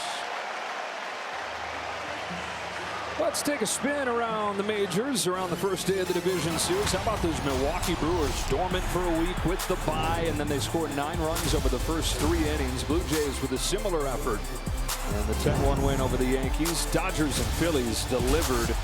Everybody looking at that series, and Tasker Hernandez with a go-ahead home run. Tigers in extras, 3-2, continue to do just enough.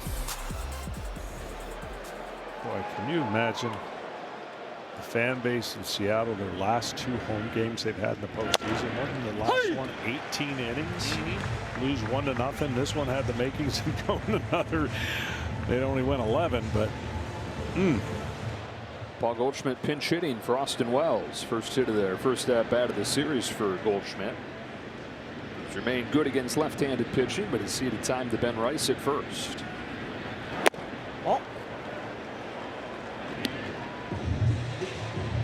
Yeah, so the Mariners in those 2 games you're referencing, 2 runs, 29 innings. Yeah. Yesterday, their big guys did it. Cal Raleigh, Julio Rodriguez are both 3 for 5.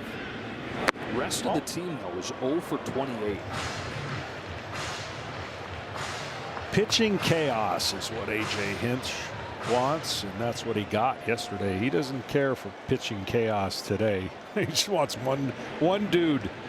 It's amazing how different it can look for the Tigers based on Skubal or anybody else. Goldschmidt serves a base hit the other way. Yeah, and off of the bench, she's 2 for 2 in this postseason.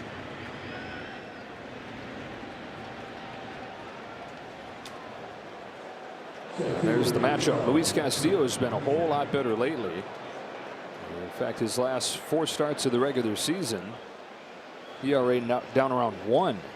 241 strikeouts, 33 walks. Pretty good.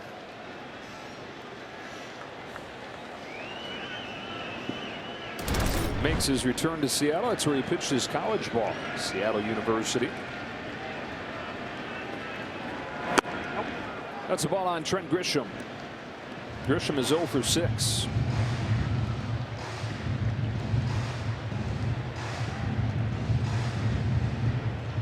For 6, and back to his time with the Padres, 2 for his last 36 in the playoffs.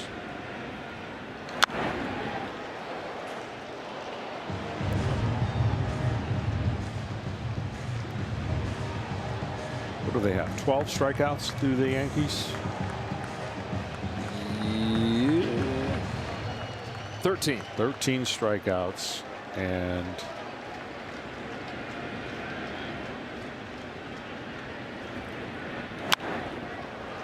this momentum will help a little bit if they can just keep getting some hits and put some runners on base. See how close they can make it. I mean, you talk about narrative shifting quickly. They go back and they win game 3. Then you're looking there saying, all right, we got Schlittler going in game 4 against a bullpen game. You start to feel good again. Yeah. Especially in these short series, it can shift so fast.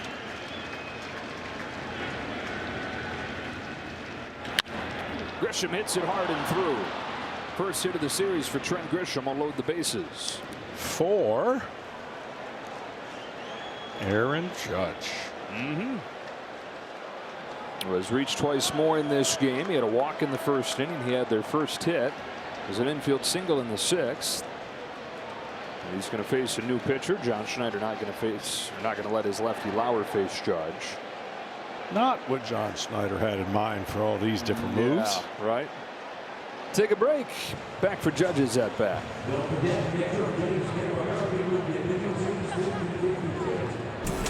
Could not ask for a better weekend of weather in Toronto, and if you're a Blue Jays fan, you could not ask for a better weekend of baseball. It's Aaron Judge with the bases loaded, trying to take a bite out of this 13-2 deficit, and this is when he's been non-existent the last 4 years in the postseason. He has, and here's a chance again for a good feeling, a click of the bat, and something that hasn't gone right can go right here. These are little things that he's had to deal with statistically and not in his favor. So yeah, people will say, well, it happened in the 13-2 game. Who cares? If you're Aaron Judge, you've got to click in right here. You've got to drive the ball. Tommy Nance is the man on to face him. 1 ball, 1 strike. Make the fans in the stands do some math. Uh-oh, we're only up what? You know, right now it's been comfortable.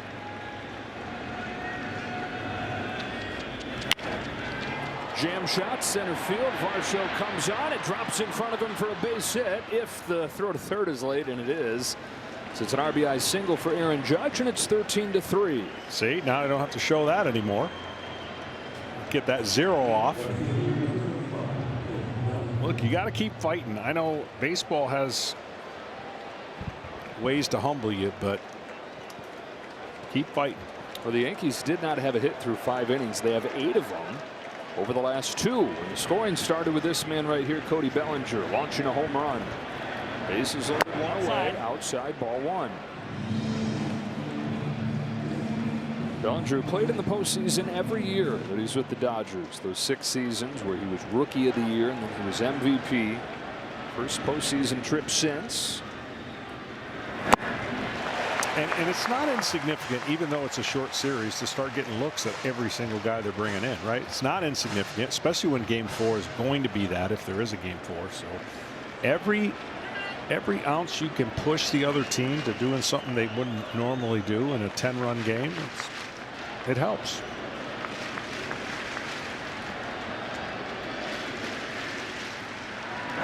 Bellinger pokes one towards the left field corner. Straw on the run with a sliding catch. Miles Straw, one of the top defenders in the American League, takes away extra bases. Goldschmidt didn't score, but it could have been a whole lot worse. One of those moves that really has helped their defense. That ball gets by, all 3 runs score. Get a hush in the crowd a little bit. If there's anybody that needs to get going for the Yankees, I know he got a hit his last time up. It's this guy. Outside. Finally facing a guy that doesn't throw him a bunch of splits. That is Ben Rice, who was there right there with Judge as their hottest hitters down the stretch. Coming into this series, he was hitting .390 over his last 3 weeks. Hey!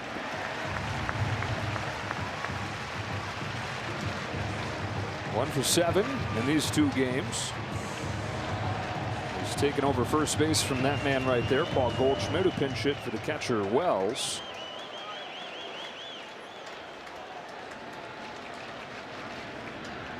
On this 1-1, Rice takes outside for ball 2. Out of Dartmouth, Ben Rice.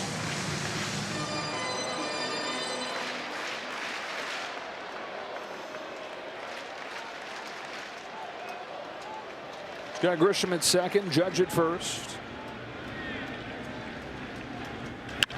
Hits it hard in the air to right field. Lucas going back. He'll turn and watch it hit off the top of the wall. Grisham in to score. Rice headed for second. Slide is there. RBI double for Ben Rice. And it's 13-5. Yankees 9 hits the last 2 innings. And I don't know if this comeback is going to have enough steam in it. The hole too deep. But the Yankees getting something to feel good about going back to the Bronx. Just anything that changes the narrative of the hitter going, I haven't made contact. Now the last 2 at bats, a single and a double. You start feeling a little bit better, even though you may not come away with a win. This would be a serious bonus 2-out hit. Outside. It's Stanton taken away. And he's one of the guys that got a double his last time, his first hit of this series. Individually, each one of these guys finding something to hang their hat on going into the next part. Second and third, 2 out. Ball 2. I had a high school coach when I was a freshman coach playing basketball. I'd sit on the bench for the varsity, and I'd have to remind him how much he was up because he panicked all the time, thinking, oh, you know, and here you're up 8. It still starts getting in the back of your head where you're like, now I got to get somebody else up. I got to get another guy loose. I'm one swing away from being down 5.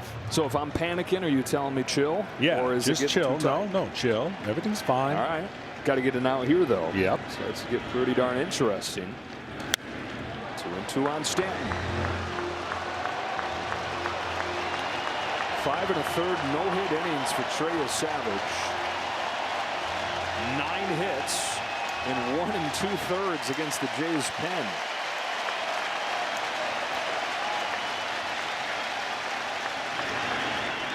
Stanton to left field. That's a base hit. Judge in to score. Rice is right behind him, and don't look now, but the Yankees have cut it to 13-7. Okay, Joe, time to panic. No. That's really shows me something of the New York Yankees and Aaron Boone and what he's talked about for his team to get up off the deck against Boston, win those 2 games, and to be punched really in the face, and to make their manager make now what, 4 pitching changes. This is going to be the 5th reliever the last 2 innings. That's huge. There's no moral victories, but now we're not talking about a laughable game. We're talking about a game that kind of have a chance. Fluharty's coming in.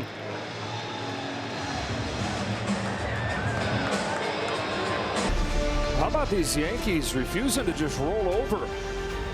2 innings against the Toronto bullpen. They've exploded. They got 2 runs in the 6th on the Bellinger home run. And they've gotten 5 runs here in the 7th.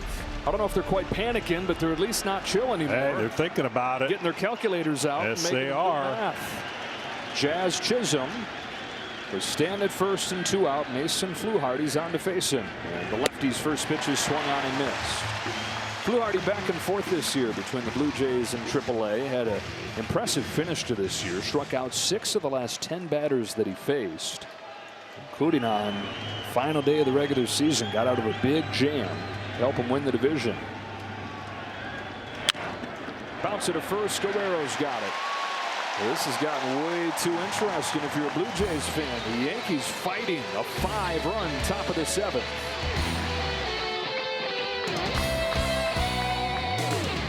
Wear what the players are wearing on field during the postseason. Check out the largest selection of authentic jerseys, caps, hoodies, t-shirts, and more at MLBshop.com to get your favorite team's postseason gear. Well, Aaron Boone not feeling like this is close enough yet to warrant chasing it, as Warren stays in the game pitching.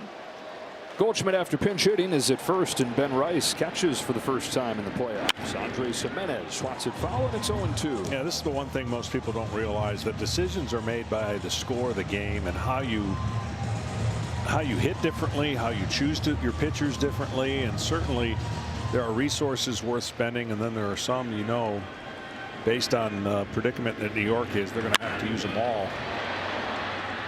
in game 3, 4, and 5. Judge puts Jimenez away. We were talking earlier about the biggest comebacks. The largest comeback in baseball history is 12. So this would, if they could, and look, they're only halfway there, but enough to at least bring it up, they would have the largest comeback in baseball history, regular season or post. We mentioned their postseason history. At the time, I didn't want to bring it up, but 96, you were on the other side of that. Yeah.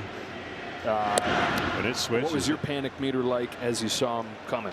Well, I mean, the biggest thing is when you go home and you're up with 3 to play, you like your chances. And when you come away not winning one of those games, and we blew a big lead, I believe, in game 4. Yeah. So that's when you start seeing the wheels turning in the wrong way. And it's hard to block out. Like, you know, the only thing that Aaron Boone is going to say when this game's over is, that's the greatest comeback I've ever seen, or way to fight, boys. Right? I mean, that's what he's going to say. And he's going to say, we got a chance to do something. If we continue to do from the 5th inning on, our at-bats got better. You have to think positively. The game is filled with too many negatives. 7 runs the last 2 innings. They had 7 runs the last almost 3 games, going back to the beginning of game 2 of the wild card round. 2 balls and a strike on Miles Straw. Warren fires. 2-2. Warren, who is built up as a starter, is at 70 pitches. So can continue to cover up innings for him here. The only thing I didn't like in our runs, and even in baseball, when you hear these terms, our backs are against the wall, we got nothing to lose, let's come out fighting. I hate that. No, if you thought you could win when you had to, you'd never have your backs up against the wall. But what it does make you do is hyper focus on one at bat at a time, 1 pitch at a time. I mean, you would think that would be the narrative when you step into game 1, but it doesn't always work that way. So that's really the pressure. Obviously is on the New York Yankees, but you try to shift it and put it on the other team by saying, we got nothing to lose, we're down 0-2. And that's just it's a flawed statement. Shaw taps it up the middle with his speed. Chisholm will have to be good, and was. 2 away. Back to the top of the lineup for the Blue Jays and George Springer. In time for Fox Super 6, sponsored by DraftKings. Which player will score more runs in the divisional round? Julio Rodriguez, George Springer, Bryce Terang, Kyle Tucker. Who you got? I'm calling with Terang. Yeah, the way that Brewers offense looks. I mean, Springer's got 2 right now. What did he get yesterday? Did he get any? 1. So he's got 3. Launches a fly ball to left field. Bellinger will turn and watch this one hit off the base of the wall. And Springer's got his 2nd extra base hit in a row. Wow, he's not going to get up again, is he? No. He's a triple away from. Why am I on this cycle watch all of a sudden? Because the Blue Jays are crazy. they're all making you do it. First time up there for Nathan Lucas after a good postseason debut for him yesterday. You ever have a cycle back at Waverly? Or I did. Did you? Yeah, I did. Oh, sorry. It was a dream game. 5 for 5. Wow. Louis Varland. They didn't figure he was probably going to be pitching in this game when it was 12-0. Back to your point about one of the wins you can get as a team trailing like this is force the opposing manager to bring his top guys in. Extra work on their arms, extra look for your eyes. My 7-year-old grandson got the cycle, and he did it on purpose. Hey, that's savvy. His last at bat, easily a triple, and he just kind of jogged a second. His dad was a coach looking at him like, what are you doing? And he said, I got the cycle. What do you think I'm doing, Dad? History, buddy. Rice will hold on to it, and Springer takes 3rd.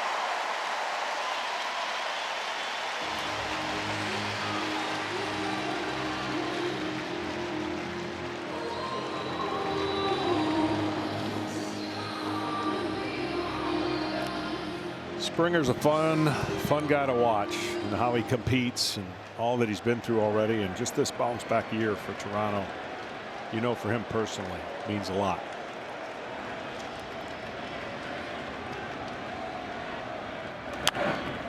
And a key guy, not just with his performance, but the way he's been a leader for them, and that's transferred to the postseason as well. This is his 69th postseason game, and he's passed on a lot of his experience to the guys.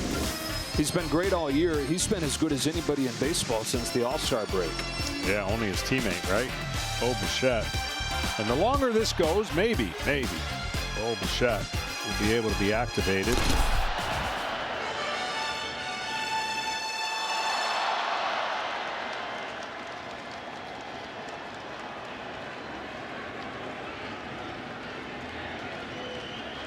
One-two to Lucas again, Outside. outside. You're talking about your 7-year-old grandson, my 6-year-old son. He asked me, why wasn't Shet playing? I said, excuse me, who? And he said, Boba.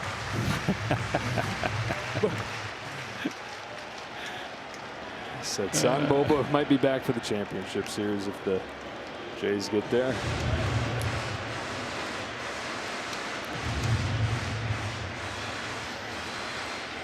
Not a fun role for Warren, but he's done a good job sticking his neck in there. Lucas fights it off in the air to left field. He's going to keep it right here. The Yankees have 6 outs with which to work. They've got 6 runs that they need. Varland's ready to go. Your team, your players, your postseason. Follow all the postseason action on the MLB app. It's the #1 app for live baseball, and it's Louis Varland, who is probably down there thinking, hey, I got a couple days off here. We're up 12-0. Now he's pressed into duty here, 13-7. You go from comfortable, no adrenaline, kick back, to forced adrenaline. Ryan McMahon at the plate taking a ball. Yankees scored 2 runs in the 6th inning. It looked like, okay, that's nice, get a little something, but 5 in the 7th to make this interesting. In a game they trailed 12-0 at one point. McMahon lays a bunt down. Varland fields it over to first in time for the first out of the 8th. Right idea, but got to be towards third base, and that one easy play for Varland, but right idea.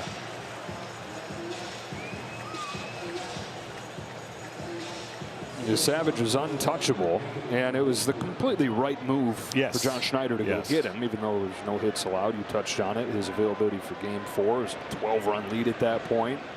But the pen has gotten absolutely tattooed by these Yankees.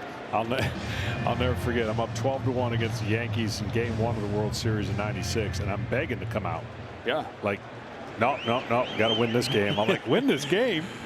We got it. Different times. The Yankees are trying to do their best 1993 Blue Jays impression. We were talking a little earlier about game 4, that '93 World Series against the Phillies. Outside. The Blue Jays were down 5 going into the top of the 8th, scored 6 runs to win 15-14, the highest scoring World Series game ever. Deficit just 1 more for Aaron Boone's Yankees at the same stage. 2-1 to Volpe. 2-2. Volpe's desperately got to put a ball in play here, preferably a hit, right? 3 strikeouts, 3 at-bats. He's the one that's got to feel a little bit of success moving forward. He's been pretty good in the postseason for the Yankees, but no one wants to get that 4th one. 2-2 outside. Triple digits from Varland, who threw the fastest pitch of his career to get out of that bases loaded situation yesterday against Stanton. This is the guy that got out of that key 6th. His payoff. Back to him. Fielding his position for the first 2 outs of the 8th. These teams travel back to the Bronx. And on Tuesday night, game 3, Shane Bieber for the Blue Jays. The ultimate wild card for them. Pick up the deadline. He hadn't pitched yet coming back from Tommy John surgery. He's been really solid in his 7 starts. And Carlos Rodon, 18-9 with a 3 ERA. And a game 2 winner against Boston. One with room for error and the other one no room for error. That's what happens when you're down 0-2 in a best of 5. You've got to pitch a perfect game or close to it. give your team a chance to get the lead. The Yankees did something that had never been done in the wild card round, with it being a 3-game series. That is come back from losing the first game to win it. They'll try to come back in this series. Over to first goes Ernie Clement to finish off a scoreless 8 to steady the rocky seas a little bit for the Jays. Sun setting here in Toronto, 13-7. The Jays race out to a 12-0 lead in this game. The Yankees with an inspiring rally here, still though 13-7. As Vlad Jr. starts the bottom of the 8th. One last at bat for him in front of this home crowd in this first little stanza of this division series. And man, has he delivered for a city that loves him. 3 for 4 today. After 3 for 4 in game 1. Home run in both. Right up there into the retractable roof. I think Grisham saw it, and so Judge comes over to catch it. 1 away in the 8th. We got the headline writers out there getting ready for tomorrow. We talk about the talk show hosts, plenty of fodder. We got our own writer here, Ken Rosenthal. You got a headline in mind for tomorrow? Joe, the problem is I'm not as talented as the gifted people who write the headlines for the New York tabloids. I'm thinking torched in Toronto, but they'll have something better than that. To me, though, the story is this. Aaron Judge turns 34 next April. How many chances are the Yankees going to get with him at his peak? He's not going to continue like this forever. And here they are again in serious trouble in the postseason.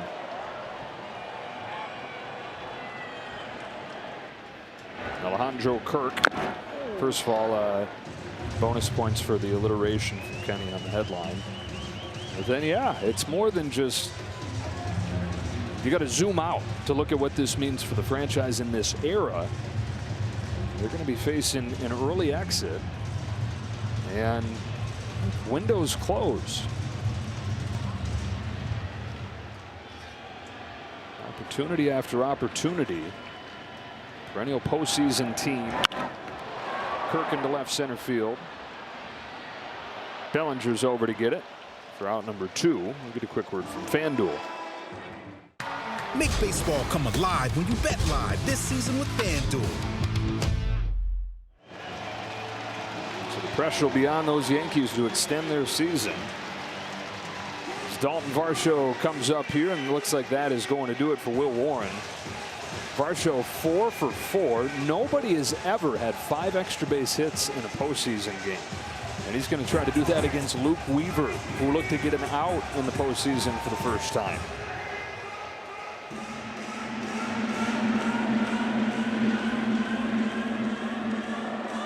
Dalton Varsho heads up there with a chance to do something that's never been done, trying to get as many extra base hits as that number on his back. 4 for 4, 2 doubles, 2 homers today. And Luke Weaver, who's just in a bad place right now, comes on to, in a low pressure situation, try and find a good feeling like a lot of the hitters have here.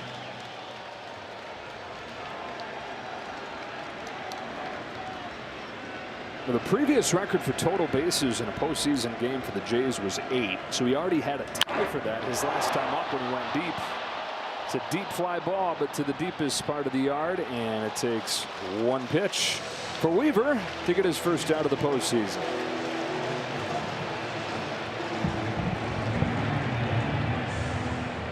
Last chance at a miracle comeback for the Yankees. Top of the order coming up here, 13-7. For Anthony Dominguez, the Jays not messing around, going to one of their top guys here. Faced 2 hitters yesterday, retired them both. In there with a strikeout, Grisham. 7th reliever that John Schneider's had to bring in.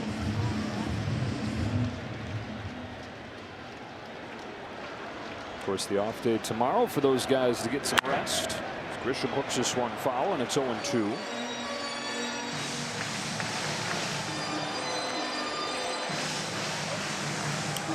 Yeah, you couldn't have wrote a better script.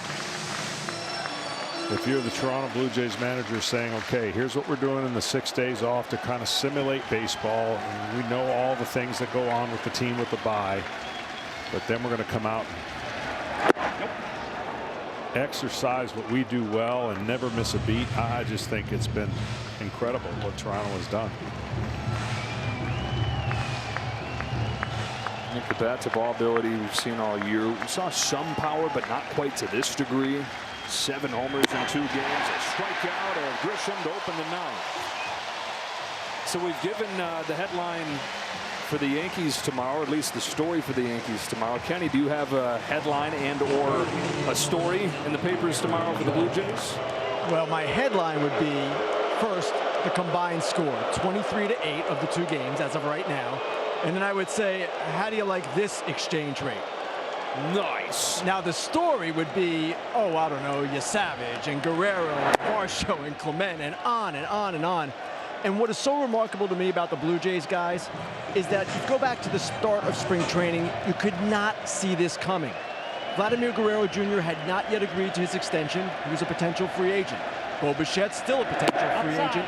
The front office was under fire. The team as a whole could not have been expected to do this. Springer had a horrible spring, and yet it's one of those years where it has all come together, where the role players have emerged, the stars have played like stars, and here they are, 1 win away, potentially, from the American League Championship Series. And even 2 months into the season, Kenny, after they got clear of spring training, they were still not good. They're below 500, way out of first place. But as you said, it all come together. They've gone to another level here so far. How about this for a headline, given what Kenny said? Savage, and then in parentheses an S. Yeah. Well, that's what Aaron Boone called his offense at one point. That's right. Nope. Judge takes the walk. Aboard for the 4th time today. 2 walks, 2 singles.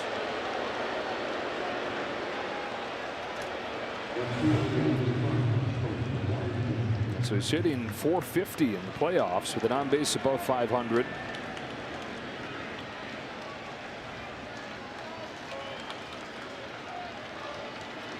One on base runner. Here's Bellinger. Knocked in 3 over the last 2 innings.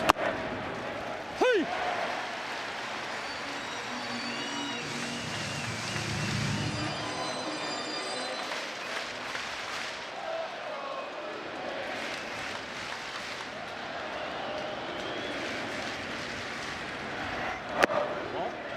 It's all Yankees in the first half when you're looking in the division and the race, and you see that it comes down to a tie. 94 wins, 94 wins. All Yankees in the first half. It turned with a 4-game sweep that we've referenced a couple times in this building at the start of July. Blue Jays did not fall out of first place after that. Yeah, they fell into a tie, but it's kind of like that series never ended. The Blue Jays averaged 9 runs per game. Wow, 9 runs per game, and then they do even better than that in the 2 games here. They're going to go to 8-1 against the Yankees in Toronto this year. 2-2 on Cody Bellinger.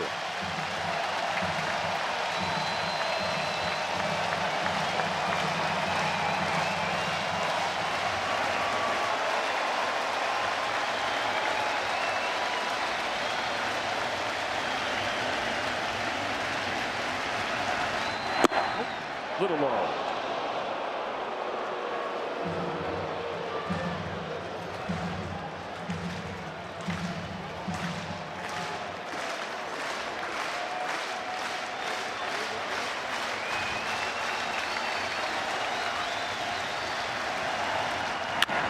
Bouncing ball towards the middle. At first, 2 out.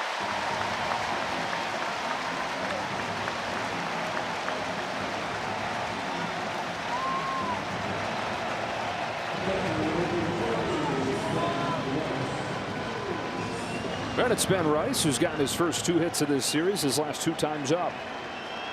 As good as the Jays have been against the Yankees in their own building, the Yankees have been pretty darn good against the Jays back in the Bronx. 4-2 at home this year against Toronto.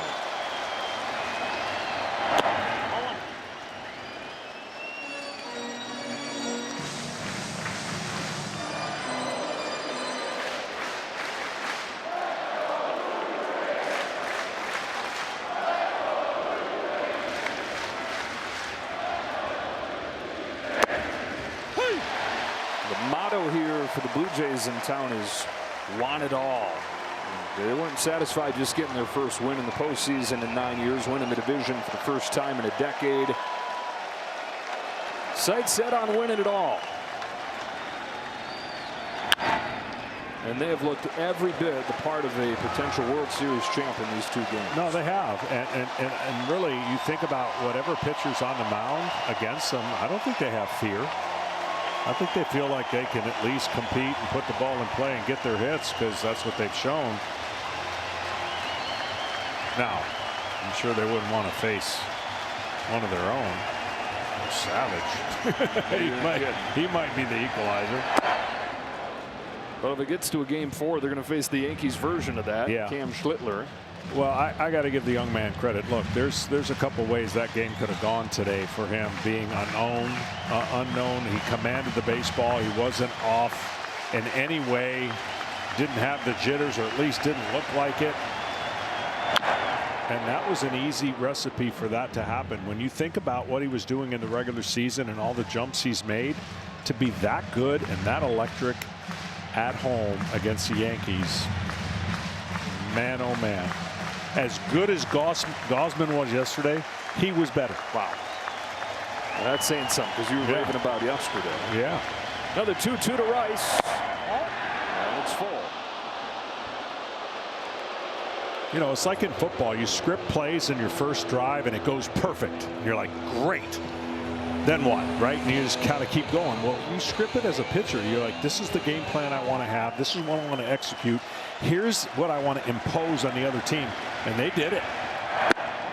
Rice takes the walk. He's saying, if I see one more splitter, I'm going to.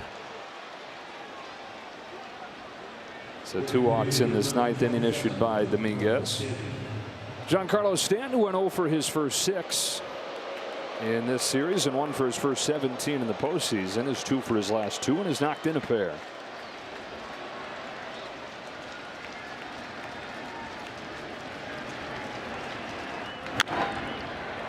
Aaron Boone was saying before the game, just when you think with Stanton that he's got no shot, that he's not close, that's when he'll get you.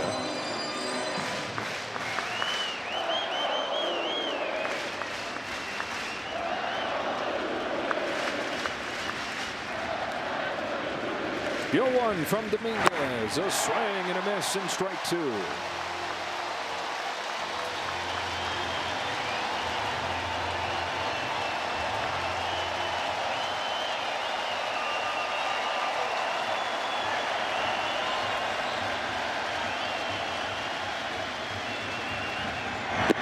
Lopsided. The Toronto Blue Jays are a win away from the championship series.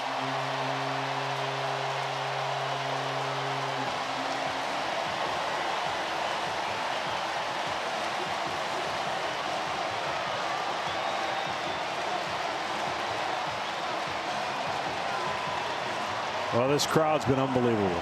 Now it's up to New York and their crowd to try to create that same energy. But this crowd here, oh man, and their team gave them everything in the world to cheer about.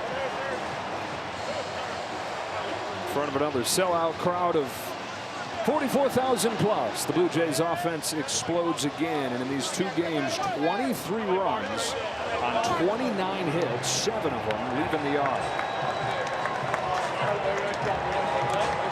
John Schneider has his first 2 postseason wins. And his team will travel to the Bronx tonight. Spend the off day in the city.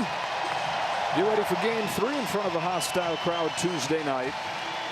Man of the moment right there, Trey Savage. 11 strikeouts over 5 1/3 no-hit innings. His first start in the playoffs, his 4th one as a major leaguer. Less than a month into his time in the big leagues, and just a few months clear of pitching in A-ball. Down to Ken Rosenthal.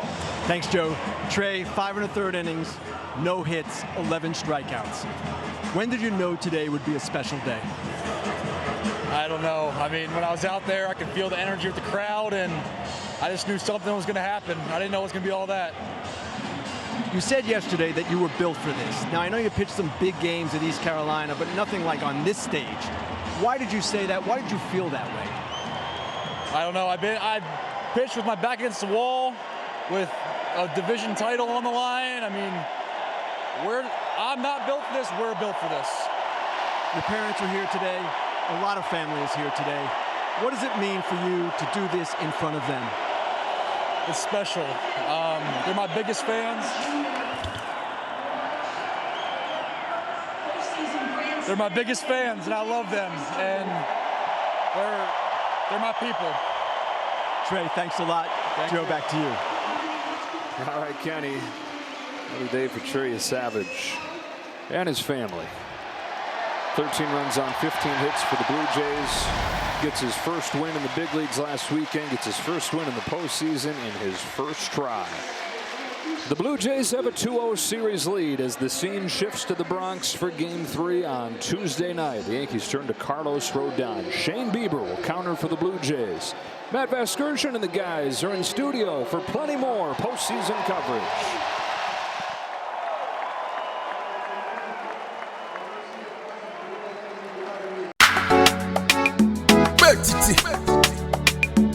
God bless you.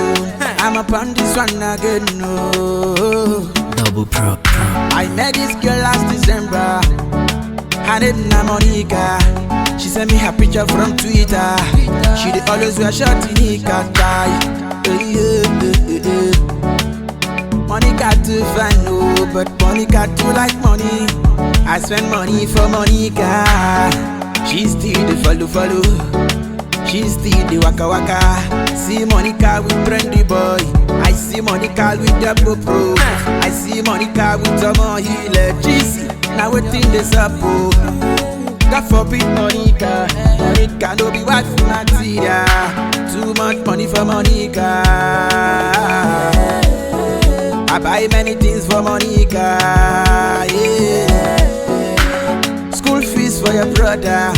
Christmas clothes for your sister. Plenty wrapper for your mother. I buy your father Okada tie. She still the waka. She still the follow. God forbid Monica. Monica no be wife for Matilda. If you get money, Monica go stay with you. If you not go get money, Monica fit stay with you. Monica, follow. If you get big things, she swallow. If you don't get, borrow. Monica don't take for Kalika, fi shame you. If you're today, no be the same you. Why can't they love the same you? Monica, when I see for Facebook, Monica go far away. Monica, they will start day. Fuck me, I go away. When tell me I like it. Just you can't spend money. Monica want come party. If you no go concert, Monica no be dundee. She like dundies. Come to my place, she go run, come. I swear she go run, come. She see me take out money, she go shake bum. She go shake bum. She dey pepper for mat like say I lick dum. Like say I lick dum. She do light skin, that she know they use condom. I swear she know they use condom. Monica, oh, Monica go kill the best, yo. Too much money for Monica. I buy many things for Monica. Yeah. School fees for your brother. Christmas clothes for your sister. Plenty wrapper for your mother. I buy your father Okada tie. She still the waka. She still the follow. God forbid Monica. Monica no be wife for Matilda. Monica da. She only if you know da. Monica da. It's time you know da. Your papa, your da.